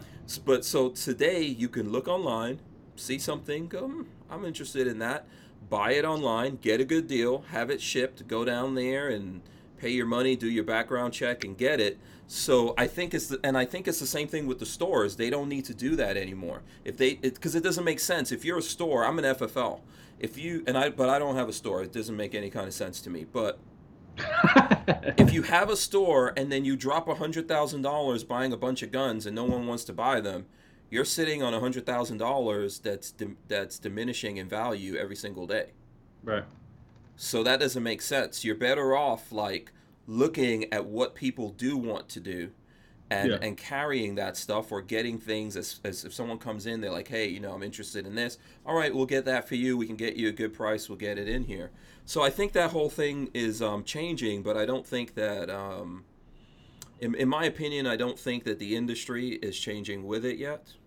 Yeah. So that's why SHOT Show is still really what it is. But a lot of what the industry gets out of SHOT Show is when people like me or you go there, if you go to Media Day, and you're making videos on things, right? Because I'm assuming, like for me, the big reason why I go there is I'm not one of the big baller gun channels out there, right? So I can't get all these people to send me stuff. You're a bigger baller than we are. No. I think that sometimes the level of balling that you do has to do with a crazy matrix of things. Yeah. Out there, believe it or not. So it's on a budget. I'm not gonna lie to you. Yeah. But what I'm saying, I'm not knocking those guys. I think there's some bigger guys out there that if they wanted things, the companies would be happy to send them stuff because they know they're going to get the exposure. Speaking of baller, I got one question for you. Sure. Did you see anything that Forge from Freedom put up? In terms of what? In terms of their relationship with IB88. Yes, I did. Matter of fact, I had Sam on here yesterday. Oh. Yeah, we did an early show and we talked about all that stuff. So. We'll have to go back and watch it then. Yeah, you can. You can go back and watch it. You know, it's there. So from what he had to say and my questions that I had about that, and questions and comments that folks out there had about it, it's all up there. It's on the record. It's not something, I don't find any of that pleasant. Yeah. You know, I don't find any of that fun. You know, I was talking to Josh about it earlier, and I told him, you know, there's two sides to every story, obviously. Sure. Mm-hmm. So taking it all for, you know, what, you know, he said, right. I don't see a problem with people getting paid to do reviews. Hell, I'd like to get paid to do reviews. Mm-hmm. It doesn't happen, but I would like to get paid to do reviews. But anyway, I don't see a problem with that. But I do see a problem if they're just like, you know, we don't get paid, and they truly do get paid, then that's messed up. Yeah. But you know, like I said, there's two sides to every story. Sure. And sometimes there's more sides than that, man. There can be 3-4 sides, and then there's still the truth. Yeah, that's true, man. That's totally true. Yeah. I just don't know. I don't know what to think about it, man. Honestly, I really don't. Yeah. I haven't seen enough on it. All I've seen was the email that he put out. So I was just going to go. I'll have to go and watch that and see what he says. Yeah, you can take a look at it. I mean, I'm trying. So, you know, I didn't do that. I didn't want to do that, by the way. Yeah. But I feel like I do have a responsibility. Wait, you didn't want to do what? I didn't want to do that particular podcast. Really? Yeah, but here's the thing. I feel like I do have a responsibility. Why did you? Because I feel like I have a responsibility. The reason why I'm doing my podcast in the first place is to one, it's a platform for me to stand on, because I feel like there's a lot of people that don't give me a platform. You know, so that's one. Like, you know, if I don't know whether or not you guys are aware of this, but I made a comment about your friends over at the Gun Collective, you know, a couple of weeks ago. So my reaction to that is that I will have my own platform. Also, for folks like yourself, I believe that there's lots of people getting into this and no one's helping them. Yeah. You know, so I did it for that reason. The biggest reason I did it is for the audience that's out there, that's listening to us. And I think that they don't really fully understand everything that's happening inside of this world. I bet you guys didn't know about a lot of stuff that you've discovered. When you were 0 subscribers, you probably looked at this world one way. And now that you're 4,000 subscribers, I bet you look at it a little bit differently. Yeah, I mean, it is true. And, you know, the whole thing about TGC and you know what you were talking about. I mean, was that directly toward TGC, or was it directly toward the panel, or how was that directed? I'm gonna say you the way you were saying. Yeah, I said it. I think it was pretty obvious. That's why I've left it there. I've never removed it. I think it was pretty obviously towards TGC. Yeah. The guys on the panel, for the most part, I know those people. There's some people in there that I have I don't even know who they are. Or I might have heard of them, but I don't recognize them by face or whatever. But the people on there that I do know, I can't tell anyone that I've had any kind of negative experiences from those guys. There's probably several guys on there that have helped me out when I was the size of you guys Well, or smaller than that. So that's what I wanted to say is that, and I figured we would talk about it when we got on here. So my stance on it is like this. I personally know John from the Gun Collective, and I, number one, don't think he's racist. No, for a fact he's not racist. Number two, in my own opinion, I think that it's not a thing that has to be done. You know, the panel's not a thing that has to be done. It's not connected to the NRAAM, so it's not something that has to go on. It's basically John and the people from the Gun Collective putting their money out there and and their time basically to put this panel on. And I think that if it had anything to do with the top YouTube guys, I don't think that half the people would be up there. I mean, because there's people up there that are way bigger that would be on there if it was truly the top YouTube guys. I mean, you think Hickok 45 would be on there, Demolition Ranch would be on there. All these people that have millions of subscribers would be up there. To me, it's John, and I'm not speaking for John. This is my opinion. To me, it's John asking his friends that he is super close with and people that have supported his channel and him or whatever in that situation to come up there and hang out with him. That's why I think the panel is. I don't think it has anything to do with this guy's a top guy and this guy's not a top guy. Yeah. And from that perspective, John has helped me out probably most out of anybody that's up there. Him and Sean have. And and Johnny from 182nd Ideas, they've all helped me out tremendously. And I could not say better things about each one of those guys. Right. So I think there's a couple of things that I would have to unpack in what you're saying. First of all, I think you told me that how long have you known those guys? 2 years. 2 years, yeah. So I've been doing this 7 years, and I've known those guys pretty much the whole time. So including Sean and everyone that you're mentioning there. And I've had Johnny from 182nd Ideas here on my show. Right. I've had other people. I've had you guys come on. Let me see. Richard Hughes says Second Amendment is not a right, is an instruction for the feds to keep their hands off. P.S. Lola set me up with a deal. Okay. All right. So the thing is, I've known these guys for a long time, and I think that if you go back and look at my post, it's a very deliberate post that I made. I left it up there. I asked a question. I didn't accuse anyone of being anything. Now, if people feel like they're being accused of being something, that's an issue that they have to deal with themselves. I think I asked a question that people ask me all the time. In the time that I've known those guys, and in the time that they've been doing that panel, people ask me all the time, every single year. I think this is probably going to be the third year, right? I think it's fourth year. Yeah, either the third or fourth year. People ask me, hey, what's up? What's going on with this thing? People go to that thing. They're like, hey, how come you're not up there on this thing? What's going on? And my response to those people is pretty much what you just said. Like, hey, this is, so far as I know, this is a thing for those guys, for their friends. This is what they're doing. Yeah. Now, so the problem with it, I think that the community out there doesn't realize that. I would agree with that. That's not the way that they're selling it. And you said that they're spending their money. I believe that there's companies giving money to that. So, I think there is. Yeah, so I don't believe... Barnauls is part of it. Yeah, Barnauls is part of it. I'm familiar with Barnauls. I've done stuff with them. I don't believe that Barnauls is part of it, thinking of it that way. I believe that the folks out there and even the companies that are behind that are thinking, and even the way that they're pitching it to people, they're pitching it in a way that this has to do with a community. Okay? And so folks who are going there, who are showing up there, are seeing it that way. But what way? They're seeing this as a community thing. Now, the way that they see it personally, a community thing or a YouTube community thing? As a gun community thing, as a YouTube gun community thing, however you want to put it. I think that's how people are seeing it. So for me, I asked a question. I said, hey, do you guys know anyone of color? Do you know any women? Do you know anyone else that you can maybe break this up? The whole thing of a panel, when you decide to have a panel, is that you are trying to bring a cross-section of whatever industry, community, however, whatever bucket you want to put that into. You're trying to bring those people up there so that other people can come up and ask them questions.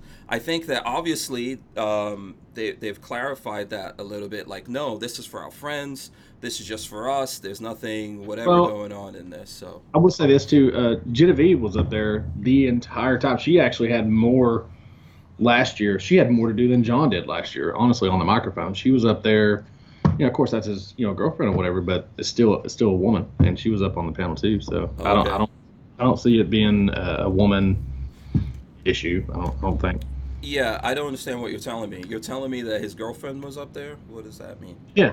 Mm-hmm. So I mean, what I'm saying is that's a lady up there in power on the microphone talking to everybody and stuff like that. So I don't see. Yeah, but what I'm talking about, like the gun community, and listen, I'm gonna tell you guys again, those guys can do whatever they want to do, just like I can ask the question.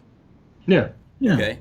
And I'm not mad at anyone defending them or anything like that. I think that this is an issue. I asked about it. If we're a community, I think I could do that. I can ask this question. I could say what's up with this, and I would encourage people to try to do that. When I don't think anyone should make you do something, but if you get to a point, if like in 2019 we're at the point where someone points this out and you go, oh no, this is totally innocent, there's nothing planned about this, then I think from what you just said in their defense, they probably don't know anyone different, right? But we know that that's not really true. So the thing is here, why would you do something like this over and over again and never think like, okay, you have most of your friends, but every now and then you break that up and you have someone different come in there, because when I get up there, when they get up there, when you get up there, we all say, hey, the Second Amendment's for everyone, right? Yeah. So I think we have to make an effort to prove to people out there that it is for everyone. It's not that someone has to force you to do something, but we have to make an effort to prove that. And I think another part, just so I can, get this out there, another thing that I was trying to say, that there's a lot of like politics and things going on in the background of what we do that everyone doesn't know about. There's a lot of people being blacklisted. These people don't like these people. I saw, for example, when the first time you guys came on here, right? Yeah. If you remember on social media, when you posted up that you came on here, there were some people that were not happy about that. Yeah, there was. Yeah. Why is that?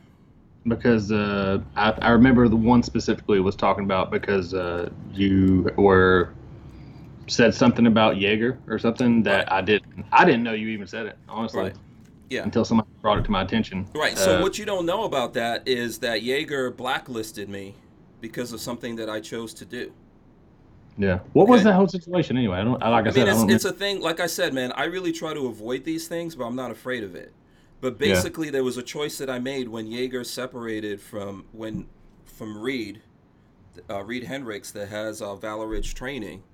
That Jaeger put it out there that anyone that did anything with Reed was going to get blacklisted. They were going to run a fatwa on that person. Oh, really? Right? So you might not be aware of that, but that's what. No, I didn't know anything about it. But that's what happened, and that happened to me. Yeah. So basically, because I made a decision to do something with a person, the same thing that happened to you. You made a decision to come on here. Yeah. I made a decision to help you guys out because I met you. I didn't judge you by anything. I was like, okay, these are some young guys doing it. I'm going to help them out. Right. You came on here. What you saw those guys do, they've been doing that to me for years. But I don't think that you not being on the panel has anything to do with blacklisting you. What you said was, it's they have their own cliques, and that's probably true. They do have their own cliques, but it's his group of friends that he's friends with, and I mean like I said, I don't want to speak for him. Obviously, right. I know John. I don't know him like a brother or anything, but I know him pretty well. Mm-hmm. I don't see him as being somebody. Obviously, that is racist. I don't see somebody. Well, I mean, the thing I'm telling you is I know him also. For example, we've invited him to come on here before all of this. I've known him for a while. I met him at one of the Iraq veteran events that I went to years ago. Yeah. You know, I've known him for a while, and there's people who are here in the chat when they go into their stuff, when they do chats, they've said to the Gun Collective, hey, how come you don't go do this thing with Hank Strange and all that? And he says, yeah, I don't like that guy's politics. Yeah. So what I'm trying to say to you is that just like how you don't understand and you don't see all these little things going on, yeah, there's lots of other people who don't see that. So the reasons why all these things happen is because of all these little inside things we have going on, you know. And I think, look, it's I'm not knocking you for like speaking up for those guys or anything. You're not the only person who's come on here since that to speak up for them. I had the AK guy on here, Brandon. Yeah. And he spoke up for them. But think about this. Do you see that on the flip side? Do you see anyone going on those guys' stuff and speaking up for me? They don't allow that. They censor what goes on out there, and I don't do that. I don't say to you guys, you know what? I know you guys are down with these people. You know, fuck you guys. Yeah. I'm not that kind of person. But you see, here's the thing about life.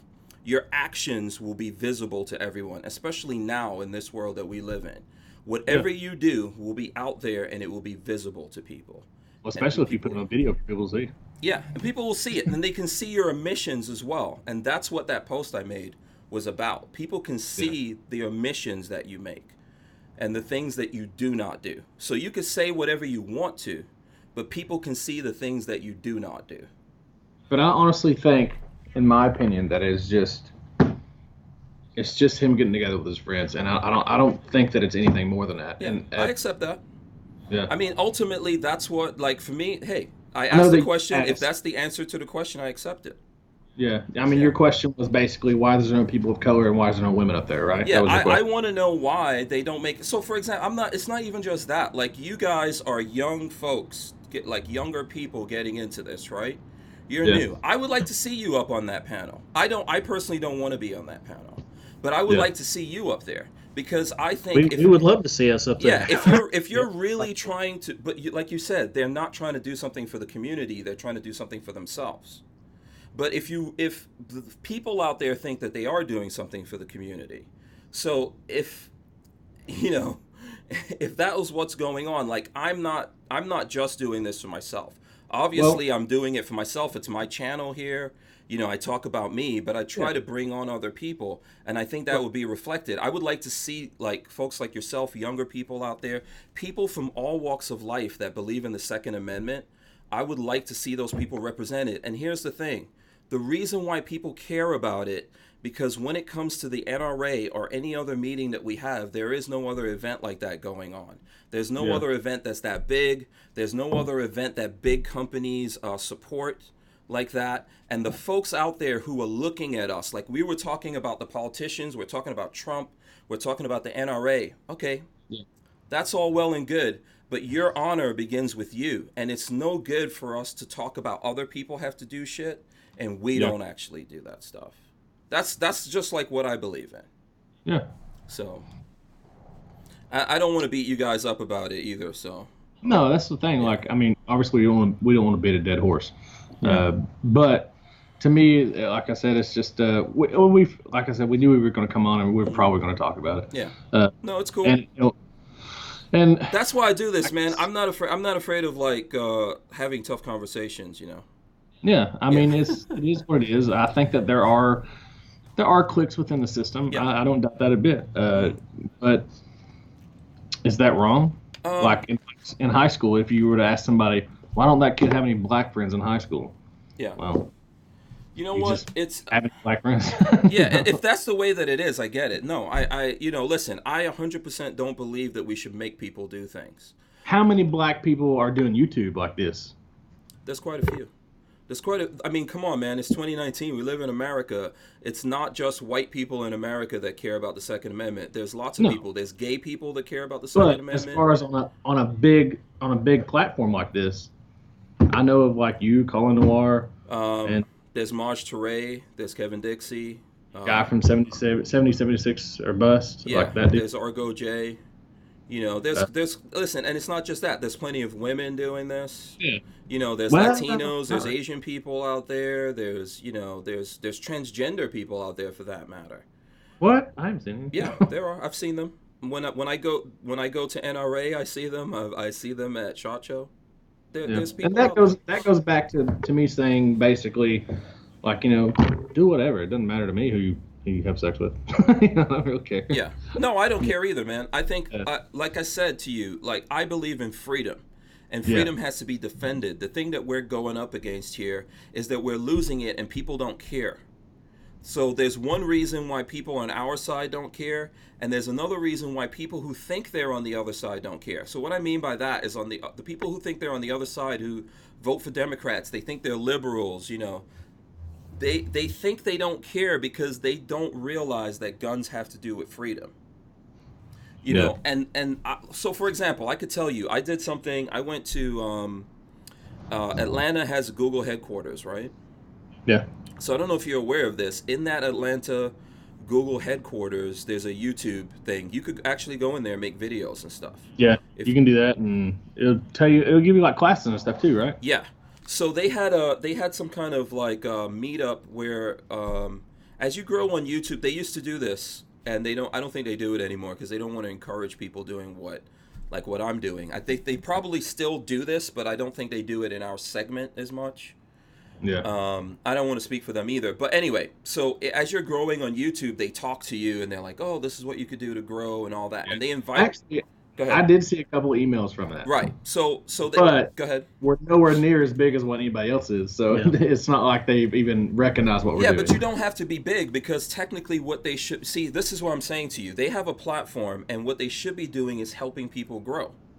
So that's why they do it. The problem is that they're not 100% happy with people like us. Right. So I went out there for that thing. And they weren't happy with me, obviously, when they realized what I'm all about. Yeah. That's funny. But, I mean, they weren't rude to me or anything like that, right? I think I went there, I had like an AK carved in my head. And on the other side of my head, the carving, That's awesome. I had like carved in vote for guns. So the security people weren't happy about that. But here's the thing. So at that meetup, there was a whole bunch of other kinds of YouTubers. It wasn't gun guys. And they wanted us to get together and talk to each other and tell us things we could do to help to grow. So one of the, or a couple of the guys that were there were actually black guys, but they were gay, and that's what their YouTube channels was about. Like, about them being gay. Yeah, the lifestyle, all that kind of stuff. So they asked me, hey, what do you do? And I told them that, I'm like an advocate for the Second Amendment. I do gun stuff. And those guys told me, yeah, you know what, man? We need guns too. That's the thing that they said to me. They were like, yeah, we believe in guns. We need guns too. And this is the thing that I'm saying. Like, we have to make an effort to try to get other people out there to realize exactly what those guys said. If you realize you need guns too because you need to defend yourself and your way of life and what you want to do, you have to fight for that, otherwise you won't have it. But if we alienate people, if we don't help those people like come into the fold and realize like we're not some kind of weird creatures, or we're not trying to destroy people or hurt people, we are trying to practice something that is reiterated in the Second Amendment, and that is for everyone. If we don't make an effort to do that, when we're standing around going, hey, these guys keep taking away our Second Amendment, we're kind of at fault for that because we're not doing anything about it. It's like the gun community right now is looked at like they're just bad people. Like, this is like everybody owns a gun's a murderer. Like that's the way they look at it. We all get this cloak of these are bad guys, and I don't understand how you can take that away when everybody else is just all up on it, basically. Yeah. So then imagine if you're someone like me, right? And people ask you this kind of stuff all the time. Yeah. And if people come to you and they're like, oh, what's up? How come I don't see you or this person or that person or what's going on there? That's really all that is, man, if you want to understand it. For me, I'm not trying to force anyone to do anything. My way of dealing with this is I got out here and I'm doing something about it. And we're participating in that thing that I'm doing right now. And you could we could sit here and we could think, who else does that?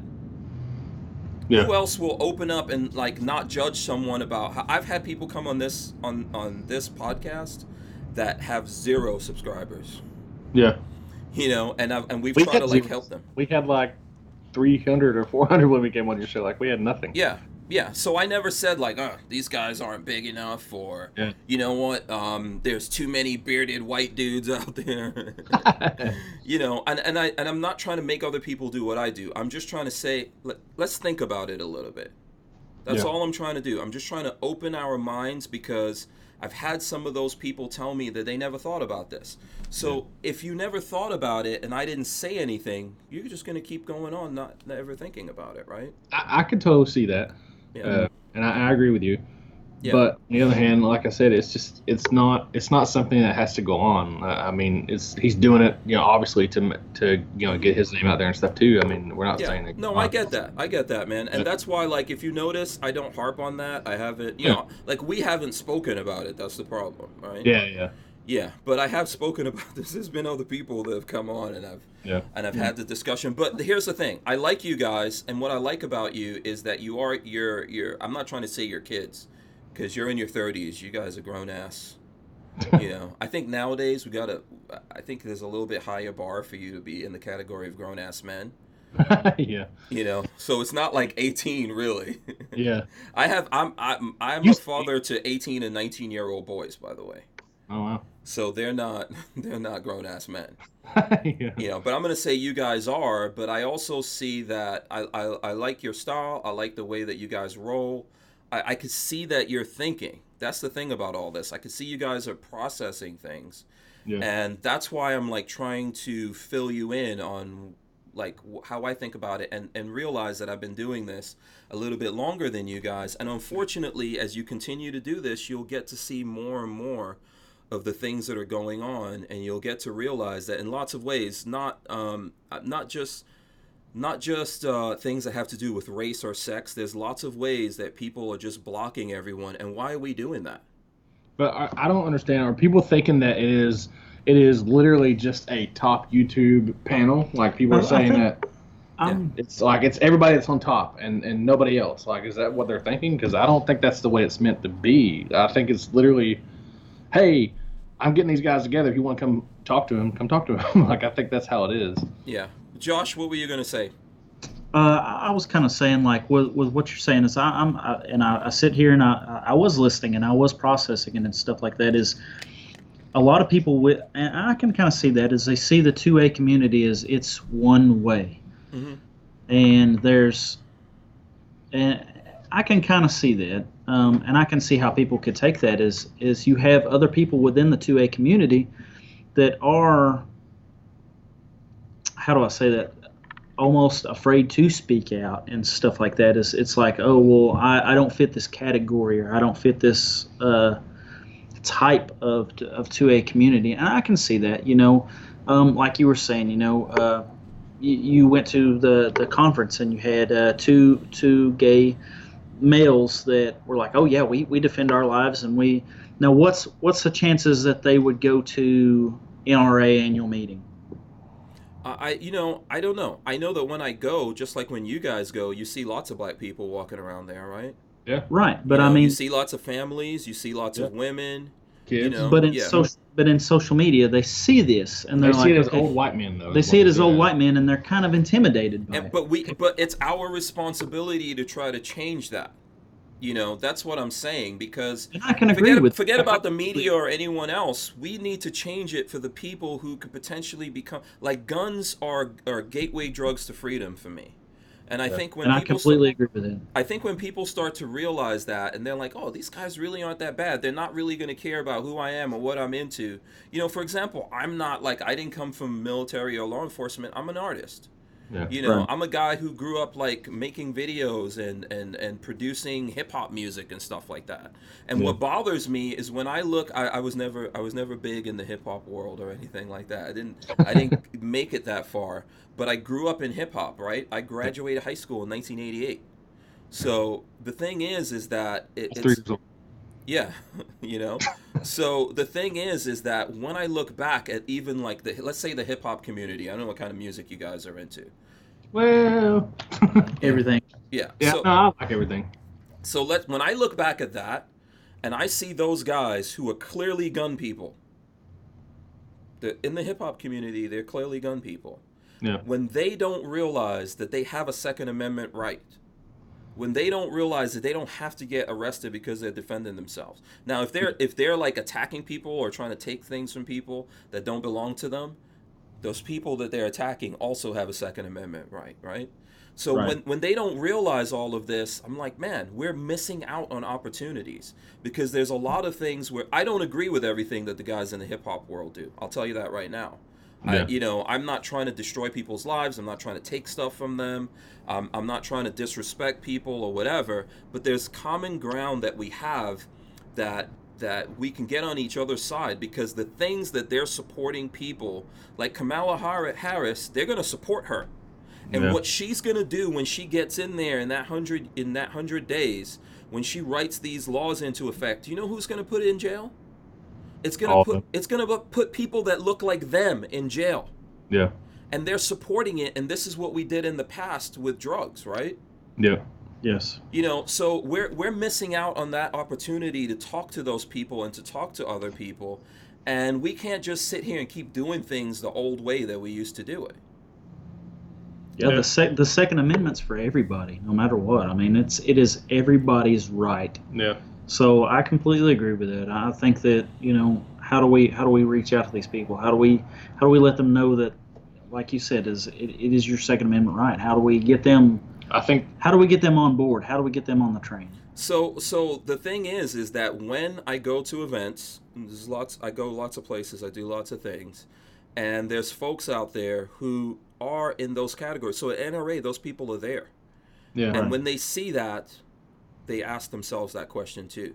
And I, like I said, no one should be forced to do anything, but you shouldn't have to be forced to do the right thing. So people, just remember that these people out there want to see themselves reflected. And I've done things like I did something in Atlanta with Maj Touré. I don't know if you guys have heard of Maj Touré. You ever heard of Black Guns Matter? Yeah. Yeah. So he did an event in Atlanta, and he had this rapper that's in the Creed movie.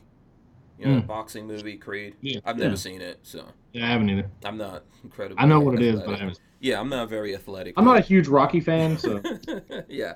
But anyway, this guy was a rapper in Philly, where Maj Touré is from, and that guy was there, and he's a black guy and all that, and he's trying to, Maj Touré is trying to get, he's trying to reach out to people and get them to realize they have these rights. Because when I was in that thing, there were lots of people that were saying, we didn't even know we could legally do this, or we didn't know we had these rights. Or there was a young woman that I met there that she lived in Philly, and she had a CCW, young black woman, a single mother, right? And she had 2 or 3 kids. She had a CCW, but she drove to New Jersey. She was in New Jersey. She did not realize that it was not valid in New Jersey. So she had this gun on her in the car, and she got pulled over by a trooper. Yeah. And the guy wasn't going to search her, but she got scared, and she told him that she had a gun because he asked, right? Yeah. And she said that she had a gun, and he locked her up, and she was in prison for 30-something days. Yeah. She didn't see her kids, and she didn't people don't realize all these different things that are going on. Yeah. So when I go to do these things, people are like, how come you guys don't reach out? How come you don't do this? Or me personally, they say to me, okay, you're out there rocking and rolling with these guys. How come you don't ever hold their feet to the fire? How come you don't ever ask them tough questions? Are you just trying to be cool with them? And the truth of the matter is, if you look back at me at who I am, the reason why there's people who are mad at me or telling you don't deal with me or whatever it is, because I've done that. I've always been honorable and stood up for what I believe. I'll tell you what, when it comes to Jaeger, I like that guy. I think that he's a straight up man as far as he'll give you the shirt off his back kind of guy. I mean, he really is that way. Okay. But I think he hates me. Okay. And the reason for that is because we did a video not too long ago where I think some people may say that I was making fun of him, but I wasn't really making fun of him. I was just doing something funny. And no, you were making fun of him. No, it wasn't. But anyway, I think there's no sugarcoating it. But I like him. I think he's a cool dude. I like the way he teaches as far as his mindset. We went to the class because he offered us 2 free classes when we went to NRA last year. We told him, hey, we're from Knoxville, from Tennessee, and he was like, well, why haven't you been down to Camden yet? And I was like, because we're broke, we can't afford a $600 class. And he was like, come down to Camden without even knowing who we are. And like I said, when we went to NRA last year, we had 300-400 subscribers, nothing, and we're still nobody, but we had even less than nobody then. And he didn't even ask a question, didn't bat an eye or nothing. He was just like, come down to Camden, you can take a class on me, not a big deal, whatever. And we got down there, got to stay in his team room and stuff like that, which we got to stay in his house. He had no idea who we were, yet we stayed in his house. And, he is that kind of guy where he will literally give you, if you don't fuck him, basically, is what I'm saying, he will give you the shirt off his back. Mm-hmm. But once you do, turn your back on him, he's just like, I'm done. And in a lot of ways, I mean, I could totally agree with that, Yeah. And, but the mindset when we left that place was a big part of it. And it is a big part of the way he teaches. Yeah. Let me just shout this person out. Shooter, what is this? Shooter IDE Live gave us $5. He says, I can't afford much. I'm a dad of 4 with a full-time job trying to build a gun channel on the side. I appreciate what you do, so here's $5. Thank you. I appreciate that. So here's the thing that I'm going to say to you about Jaeger that you might be surprised. What you just said, I pretty much agree with. Yeah. Okay. So it's not my intention to tear him down or anything like that. Yeah. I think that these things that I'm saying that people should do, Jaeger does a lot of that. Okay. Yeah. That he does not care the size of people or anything like that. If you believe in the Second Amendment, he will try to do what he could do to help you, etc. He was that kind of person to me. He's that kind of person to lots of people. And so there's no part of what you just said that I would argue about. No. I've seen him do that. As a matter of fact, I've experienced him doing the opposite when other people are trying to bring race and things like that into play in terms of dealing with someone or whatever. I've seen him attack that. Yeah. And push that down because I don't, people have asked me that before. Do I think he's racist? I absolutely don't. There's nothing that I ever did to deal with him that makes me think that, and I don't think that about him. Yeah. Now unfortunately, like I told you, he's got some issues. Yeah. And I personally didn't do anything to screw him over other than I chose to go train with someone who I met at the same exact precise moment in time that I met Jaeger. Right. And they split up and I made a decision to go do something with that person. And, people don't realize that and they don't know that. And I happen to be in Tennessee because that's where that guy is. But I have friends that live in Tennessee not far from him. And I was there hanging out with my friend before I went up to do the training. And I knew that Jaeger was going to be mad about what I was up to. And I was like, listen, I'm going to leave him alone. My friend has known him from the beginning, a lot longer than me and you. And so basically he was like, if you go train with him, you're a piece of shit. Yeah, but my friend who I was with insisted on me getting in touch with him. Because I was literally in his neighborhood. And I kept saying, no, this guy is not going to be happy about that. But he was like, listen, he's not like that. He's not that kind of person. So I got in touch with him, not to do anything, just to to be respectful that, hey, I'm in your hood right now. What's up with you? Because I went to train with someone doesn't mean that I had a problem with him. But that's what it became, yes. The situation that went down with the two of us played itself out like that, where he was like, hey, this is what I set out. This is, if anyone deals with that guy, screw them, so screw you. And listen, he is, as a human being, he's entitled to do that. Yeah. He's entitled to be that way. What was the reason why they split? Because I never even knew that happened. I'm not going to get into that. I'm not going to get, and the reason why I'm telling you, that's understandable. The reason why I'm not going to get into that is because Reed asked me to not ever get into that. Oh, okay. So, but what I could tell you is that what you think it is not what it is. Yeah. Just like a lot of this stuff going on. Well, that's what I'm saying. I didn't even know it was a thing. So it is a thing. But if you want to look into it, it's out there. You can go look into it. But my advice to you, as someone who's a little bit older, is look at what you don't see, and that will tell you something. That will tell you more than what people say or what people try to put out there about what happened. So. Well, this is just me knowing him in person, and like I said, I'm saying this. I don't think he likes me. So This is not me trying to defend somebody that is my best friend, because honestly, I well, really. Here's my thing, man. Like, I don't think that's a cool way to go. I don't judge people based on who their friends are.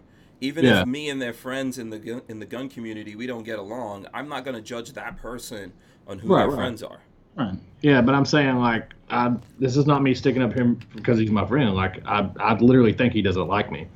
But as far as his character goes, from what I could tell and what I've been around, like, we were at the Rec Veteran shoot, and I'm friends with Tyler from Tundra Tactical, and we were out there talking or whatever, and he was just standing around, and Jaeger came up and was talking to him, and he was like, he was filming some stuff, and he was like, "Where's your lavalier mic or whatever they're called?" And he was like, "Oh, we had one, but it broke on the way down here, so now we're just doing it off the mic, off the camera or whatever." Mm-hmm. And he was like, "Oh, okay." Well, he pulled out like $300 and gave him $300 in the hand. And he was like, "Here, consider me a sponsor. Go buy a mic." Mm-hmm. And to me, he's just a cool dude. And, I think, look, here's the thing about people. Like, about yourself, if someone's talking about you or if someone's talking about me, we're not all the same. Right. Yeah. We're not all the same. We're not all the same kind of people. I don't think we're all good, some people are broken and some people are bad, and I would put some people in the evil category. Yeah. But we're not all the same, and I think that we all have our own little personality quirks and traits and things like that. And some of those things that some of us have, it's not only bad for us and our personal interactions with people, but it's bad in general for the overall mission that we're on. I don't know about you guys. I'm personally on a mission for the Second Amendment, me, personally. Yeah. I sacrifice a lot for that. I put a lot into it. I'm not trying to be a martyr or anything like that, but I'm doing a lot here for that. And I think those guys are that same thing. I don't think that they're disingenuous about that. But some of the personality traits that some people have out there is what's causing a lot of problems, because we don't all have to agree with each other. But at the same time, we don't have to go out there because we don't agree with someone and deliberately try to tear that person down. Yeah, no, I agree with that. And if I saw that somebody was doing that, I'd be like, fuck that guy. Well, so now you because know. That's my personality. Okay, so now that's what a lot of people would do. And now you know sometimes why some of the things that happen are happening. Like, if it, like I said, these people, regardless of for reason, whatever, they like us because they think we're funny or whatever. Mm-hmm. These people that have helped us along the way, which have been everybody we've talked about, and including you, I haven't had a problem with. And basically, if it came down to it, and they did screw us over or said something about us, talk behind the back or whatever, it's always been my personality. Through my entire life, basically, I have been a forgiving person. I have been, even one to give somebody a second chance. Mm-hmm. But the moment that somebody really just fucks me over, then I'm just like, I'm done. Yeah. Well, I think I'm like that a lot as well. I think that usually if people, I started doing this, and there would be people that would say, "Hey, don't mess with this guy. He's terrible." And time again, the way that I am is I'm like, look, I hear what you're saying, but ultimately I'm going to, not take action on that until that's my experience. If it's not my opportunity to figure out, for myself. Exactly. So, and time again, I have come to figure that out for my damn self. And I think that will happen to you guys as well. If I was trying to give you some advice or trying to show you what's going to happen in the future, I think people could say whatever they want to. Words are really easy and cheap. I'm really good at talking. Okay, words are cheap. They're bullshit. Yeah. Judge people based on their actions and what they do. Me included, everyone out there, and you'll see for yourself who you're dealing with. That guy was asking, he was like, "Who are these guys? I'm trying to subscribe." And I had to tell him. Oh, okay. Who was that? Who was asking that? Completely. Wasn't? Huh? No. Oh, someone was asking about you guys? Yeah, he was like, "Who are these guys? I'm trying to subscribe." So I put it out there. So how can people subscribe to you guys if they want to? Basically, we are on all social media, but we mainly do YouTube for the most part. So if you want to go subscribe, go to our YouTube channel, Black Diamond Guns and Gear, and subscribe on there. Yeah, let me see. Facebook. Instagram. I think we also have Twitter, but we're never on there. Yeah. No, you don't use the Twitter. You should. Nah, yeah, we don't. I mean, not really. I'm too busy doing all this other shit, basically. Yeah. But no, I mean, we have a Patreon, so if you would like to support us that way, you can go on Patreon too. And also, we have shirts on Revolutionary Patriot, and you have a discount coupon in the Patreon if you become a Patreon.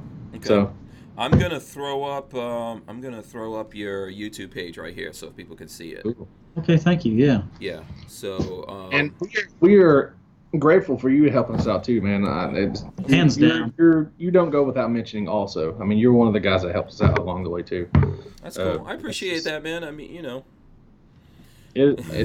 like I said, it's just my personality is until somebody literally fucks me over, then I don't see the bad in people, I guess, and that could be, a downfall of mine also. I mean, so I don't know. Yeah. Well, and all I'm trying to say is like what I'm trying to tell you guys. Look, the way that I am is because of my dealings with people. Yeah. Including people who I'm still cool with, But I think a lot of times. Well, I know you're friends with a lot of the guys on the panel. Like I know you've done the thing with Sean from Barnauls and stuff like that. Like I know you're friends with a lot of guys, Mac. Mm-hmm. So I don't think that you're calling all of them assholes or anything like that. I think that you questioning it and stuff like that is fine. I don't think it's the way that it's being presented, or the way that it was presented on your Instagram post that put up. I just don't think it's that way. Yeah, but I think that's all perspective, like all the rest of life. True. So Yeah. and I am. I think sometimes though I could tell you that you'll see in life sometimes there's people that are just friends with you, so they have the credit, so that they can throw that up there.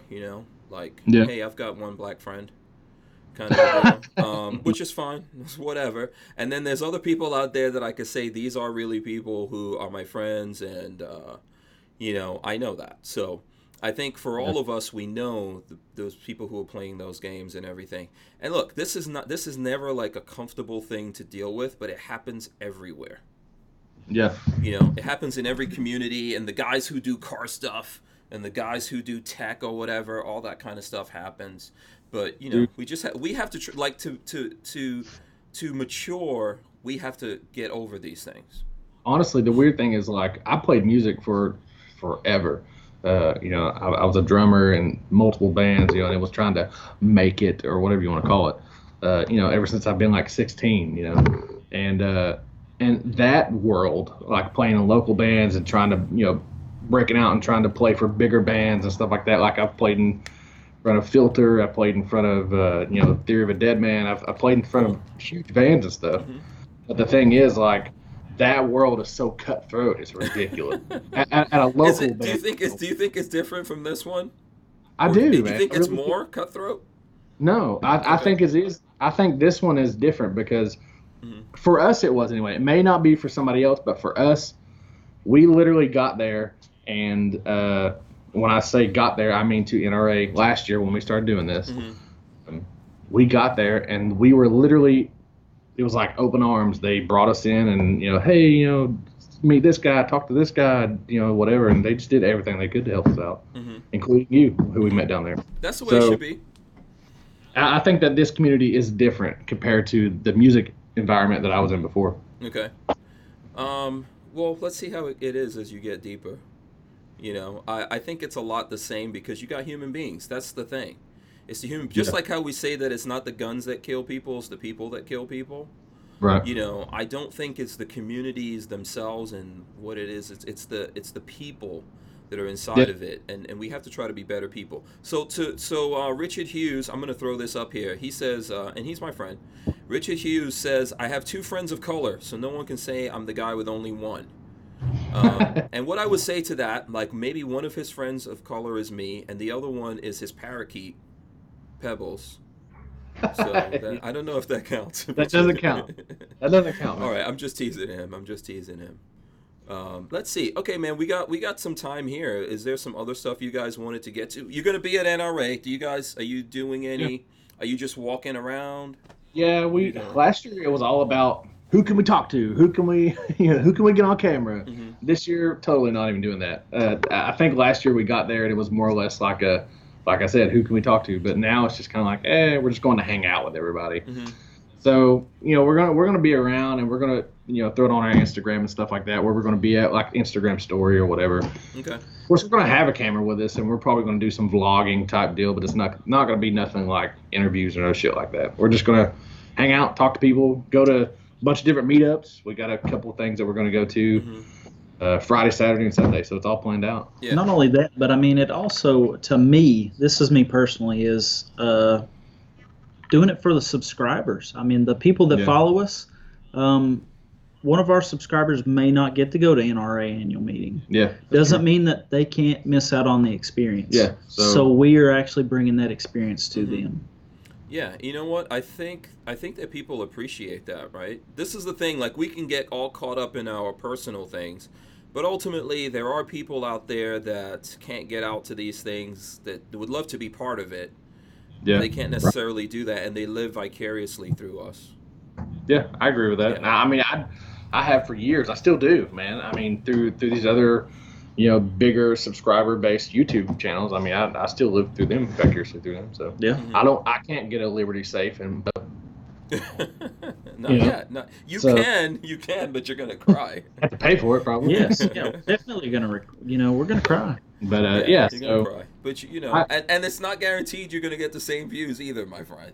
Nope, absolutely not, dude. That's the thing is, we have done videos where they have just turned out like shit, and then those videos are the ones that get the 50,000 views, and then you do the ones that are amazing, and they get like 150, and you're like, how the hell does this one? That's awesome. Well, I think because you don't get to choose. You create, and then you put it out in the world, and the audience out there, whoever they are, they choose. Yeah. But that's still a good thing that regardless of your size, you guys are able to get those kind of numbers. But that happens because of the audience. That's how you overcome the algorithm. Yeah. Yeah. There's we have like 3 PT111 videos, and they all have over like 40,000 views on them. Nice. 50,000 views. Yeah. But it's just it's because it's that gun, man. Everybody was so interested in that gun. It was just a hot topic for a while. So what strategy do you guys have around that? If you do a video and it does well, do you try to do more of those videos?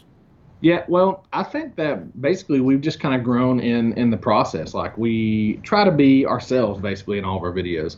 At first, when we were doing YouTube, we weren't really doing YouTube. We would put up a video every now and then, but it was basically, we would do a live show on Facebook. And then we would get anywhere between like 60 to 80,000 views every time we did a live show. And it was just because we shared it to so many groups and stuff. Right. But that thing was super important. Yeah. That thing was awesome, but we had nothing to do with YouTube. So when we started doing videos, we kind of did it like our live show. We would just kind of sit out here, turn the camera on, and just start talking about shit. We never really did any kind of editing or anything like that. That's why it was all with the phone. It was easy. Once we started figuring out our niche, which was like, kind of being ourselves and going off of each other, because our chemistry together just so happens to be kind of funny, I guess, because we're both retards. That's always good. That's always good. No, he's not kidding. We're retarded. But that together and the editing and stuff, I think it has meshed really well together, and that's what people like. So we kind of try to stick to that, but we also try to grow in our visual effects. So basically, getting better equipment for camera stuff, making stuff clearer, getting better backdrops, that kind of stuff like that. That makes it visually appealing.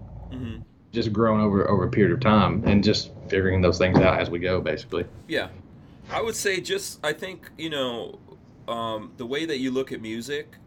Yeah. You got to look at this the same way. I think ultimately it's an art form. So if you believe in it, if you have passion and desire around that, then just keep doing what you feel is right or what feels right to you. And listen, it's tougher than it was when there was only like 10 gun guys doing videos on YouTube, because now there's like, I don't know, probably 10,000. Yeah, there's something shit like that. Yeah, but ultimately, if it's you that the audience connects with, right? They connect with you guys' chemistry. Yeah. You know, if they like whatever it is that you put into it, if you feel like you need to put more artistry in there, more technical stuff in there, then I would say just go with that and do it and keep doing it. It's always going to be tougher than it was for the, you know, for the past, just because of how the algorithm has changed. Yeah, it's so different now. Like we were hitting good numbers and stuff before, and now it's completely changed.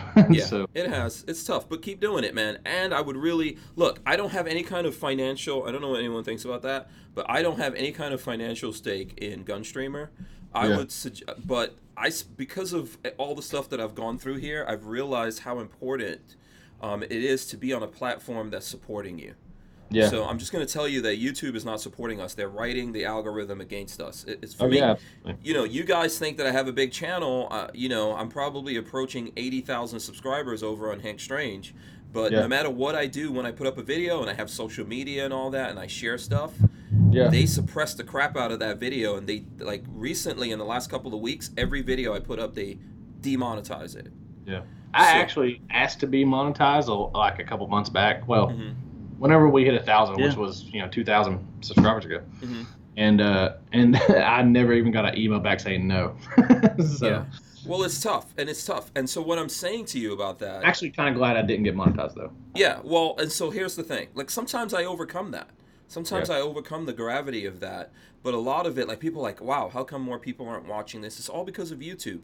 Everything's written around suppressing me.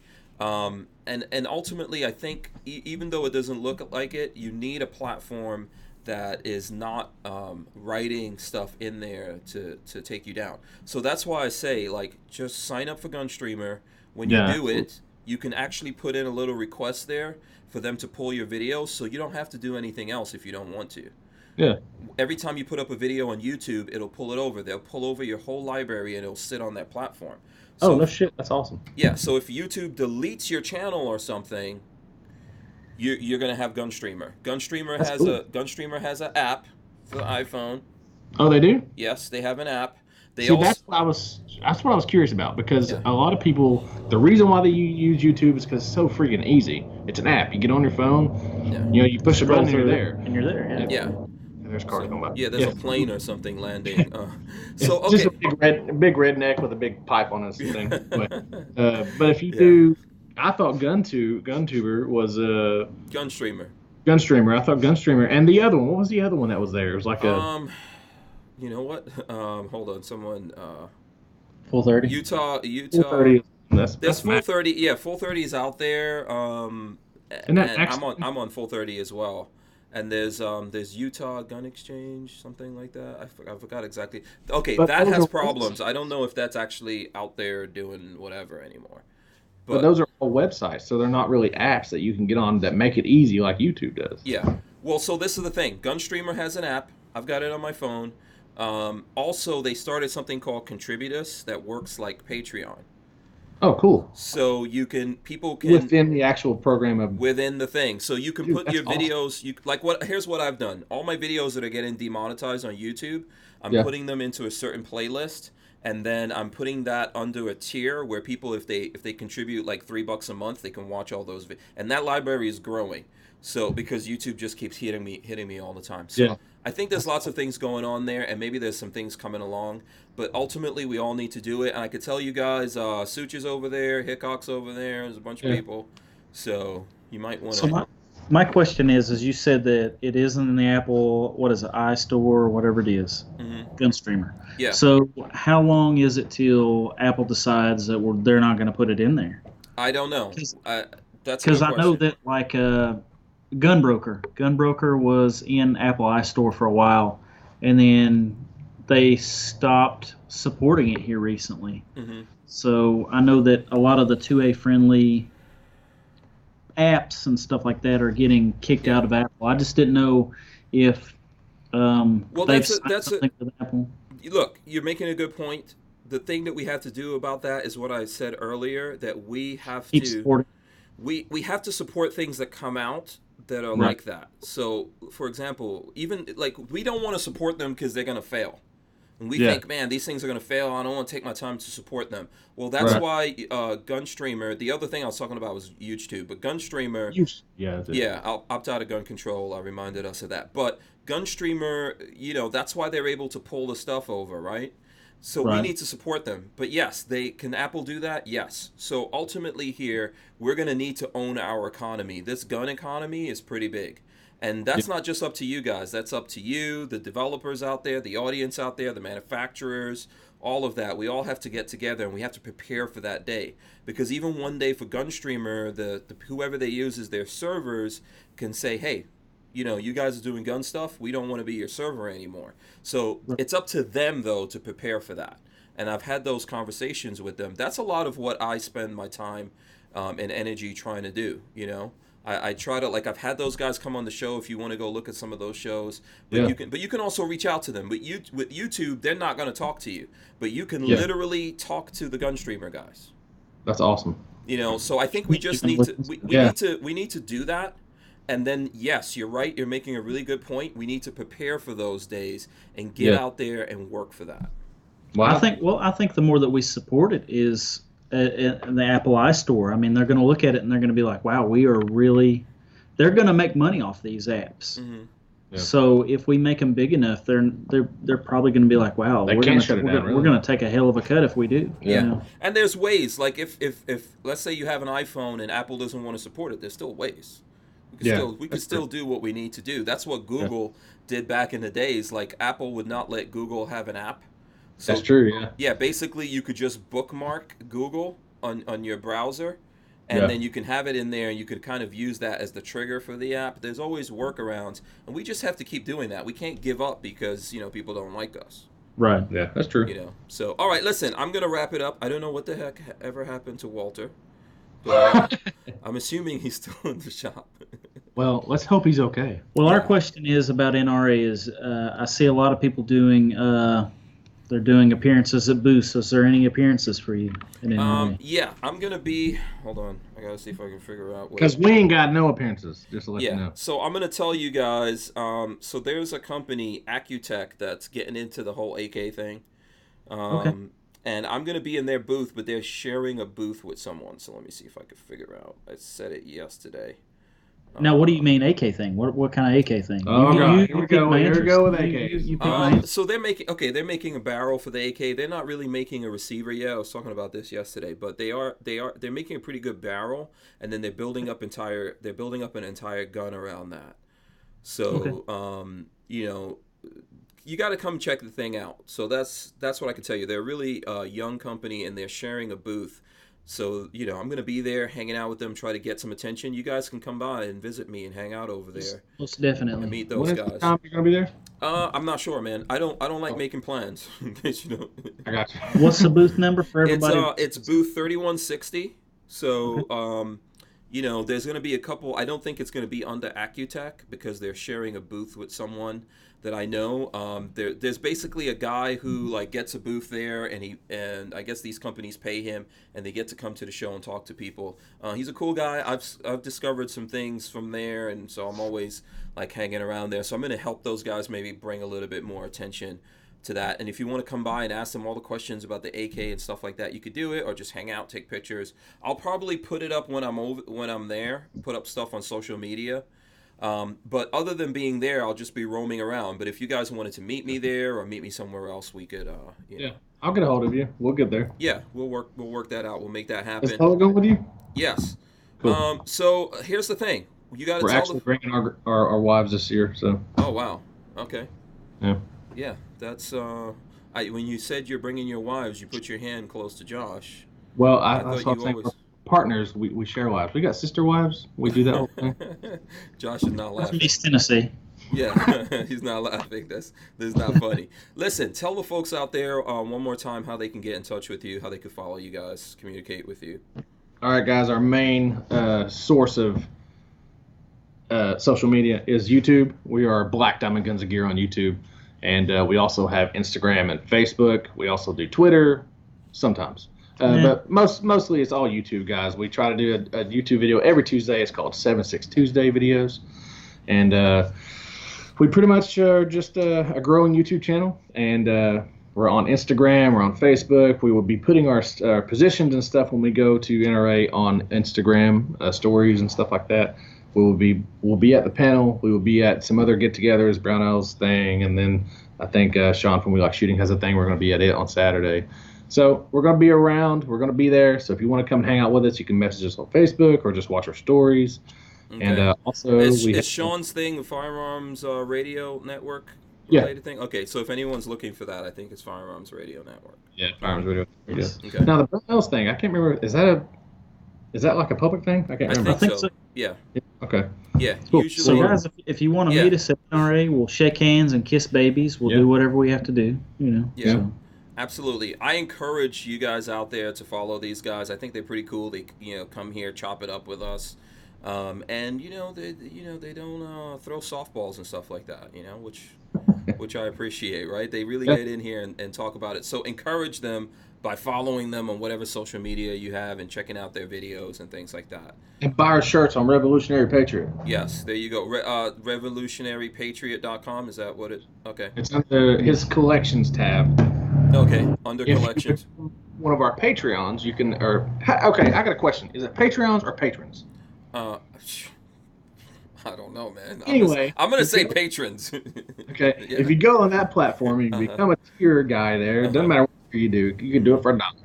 If you do that, then you can become and get our code or whatever that gives you 10% off on all the entire side of Revolutionary Patriot, which is they have a lot of cool stuff on there. Awesome. A lot of 2A clothing, stuff like that. Cool stuff. Okay, great. So I think on my part, we're not going to do the show the rest of this week since we're getting ready to go out to the NRA AM. For whoever's going to come out there, just hit me up, on whatever you follow me on or whatever info. I've got my number on my social media if anyone cares to, you can go look there. You can literally text me. Yeah, I think ours is on there too. Yeah, so go check. Hit me up on that if you're trying to figure out where I'm at. If not, we have stickers that have them on them, and we will be handing out stickers and bracelet, rubber band deals or whatever the whole time we're there. Just don't put them in a urinal. Yeah, these guys are going to be working it. They're going to be working it. So listen, watch while we're gone. If you're not going to be there, please watch the back episodes here. Look at the videos on YouTube /Hank Strange, all that kind of good stuff. Make sure you follow these guys and subscribe to them. I'm going to drop the end part right now. Kaboom. You guys stay right there. There you go. Make sure you're subscribed if you're not subscribed. Click the bell so you can be notified. And okay, that's it. We are out of here. We'll see you guys. Peace. Be safe out there. Later. Awesome.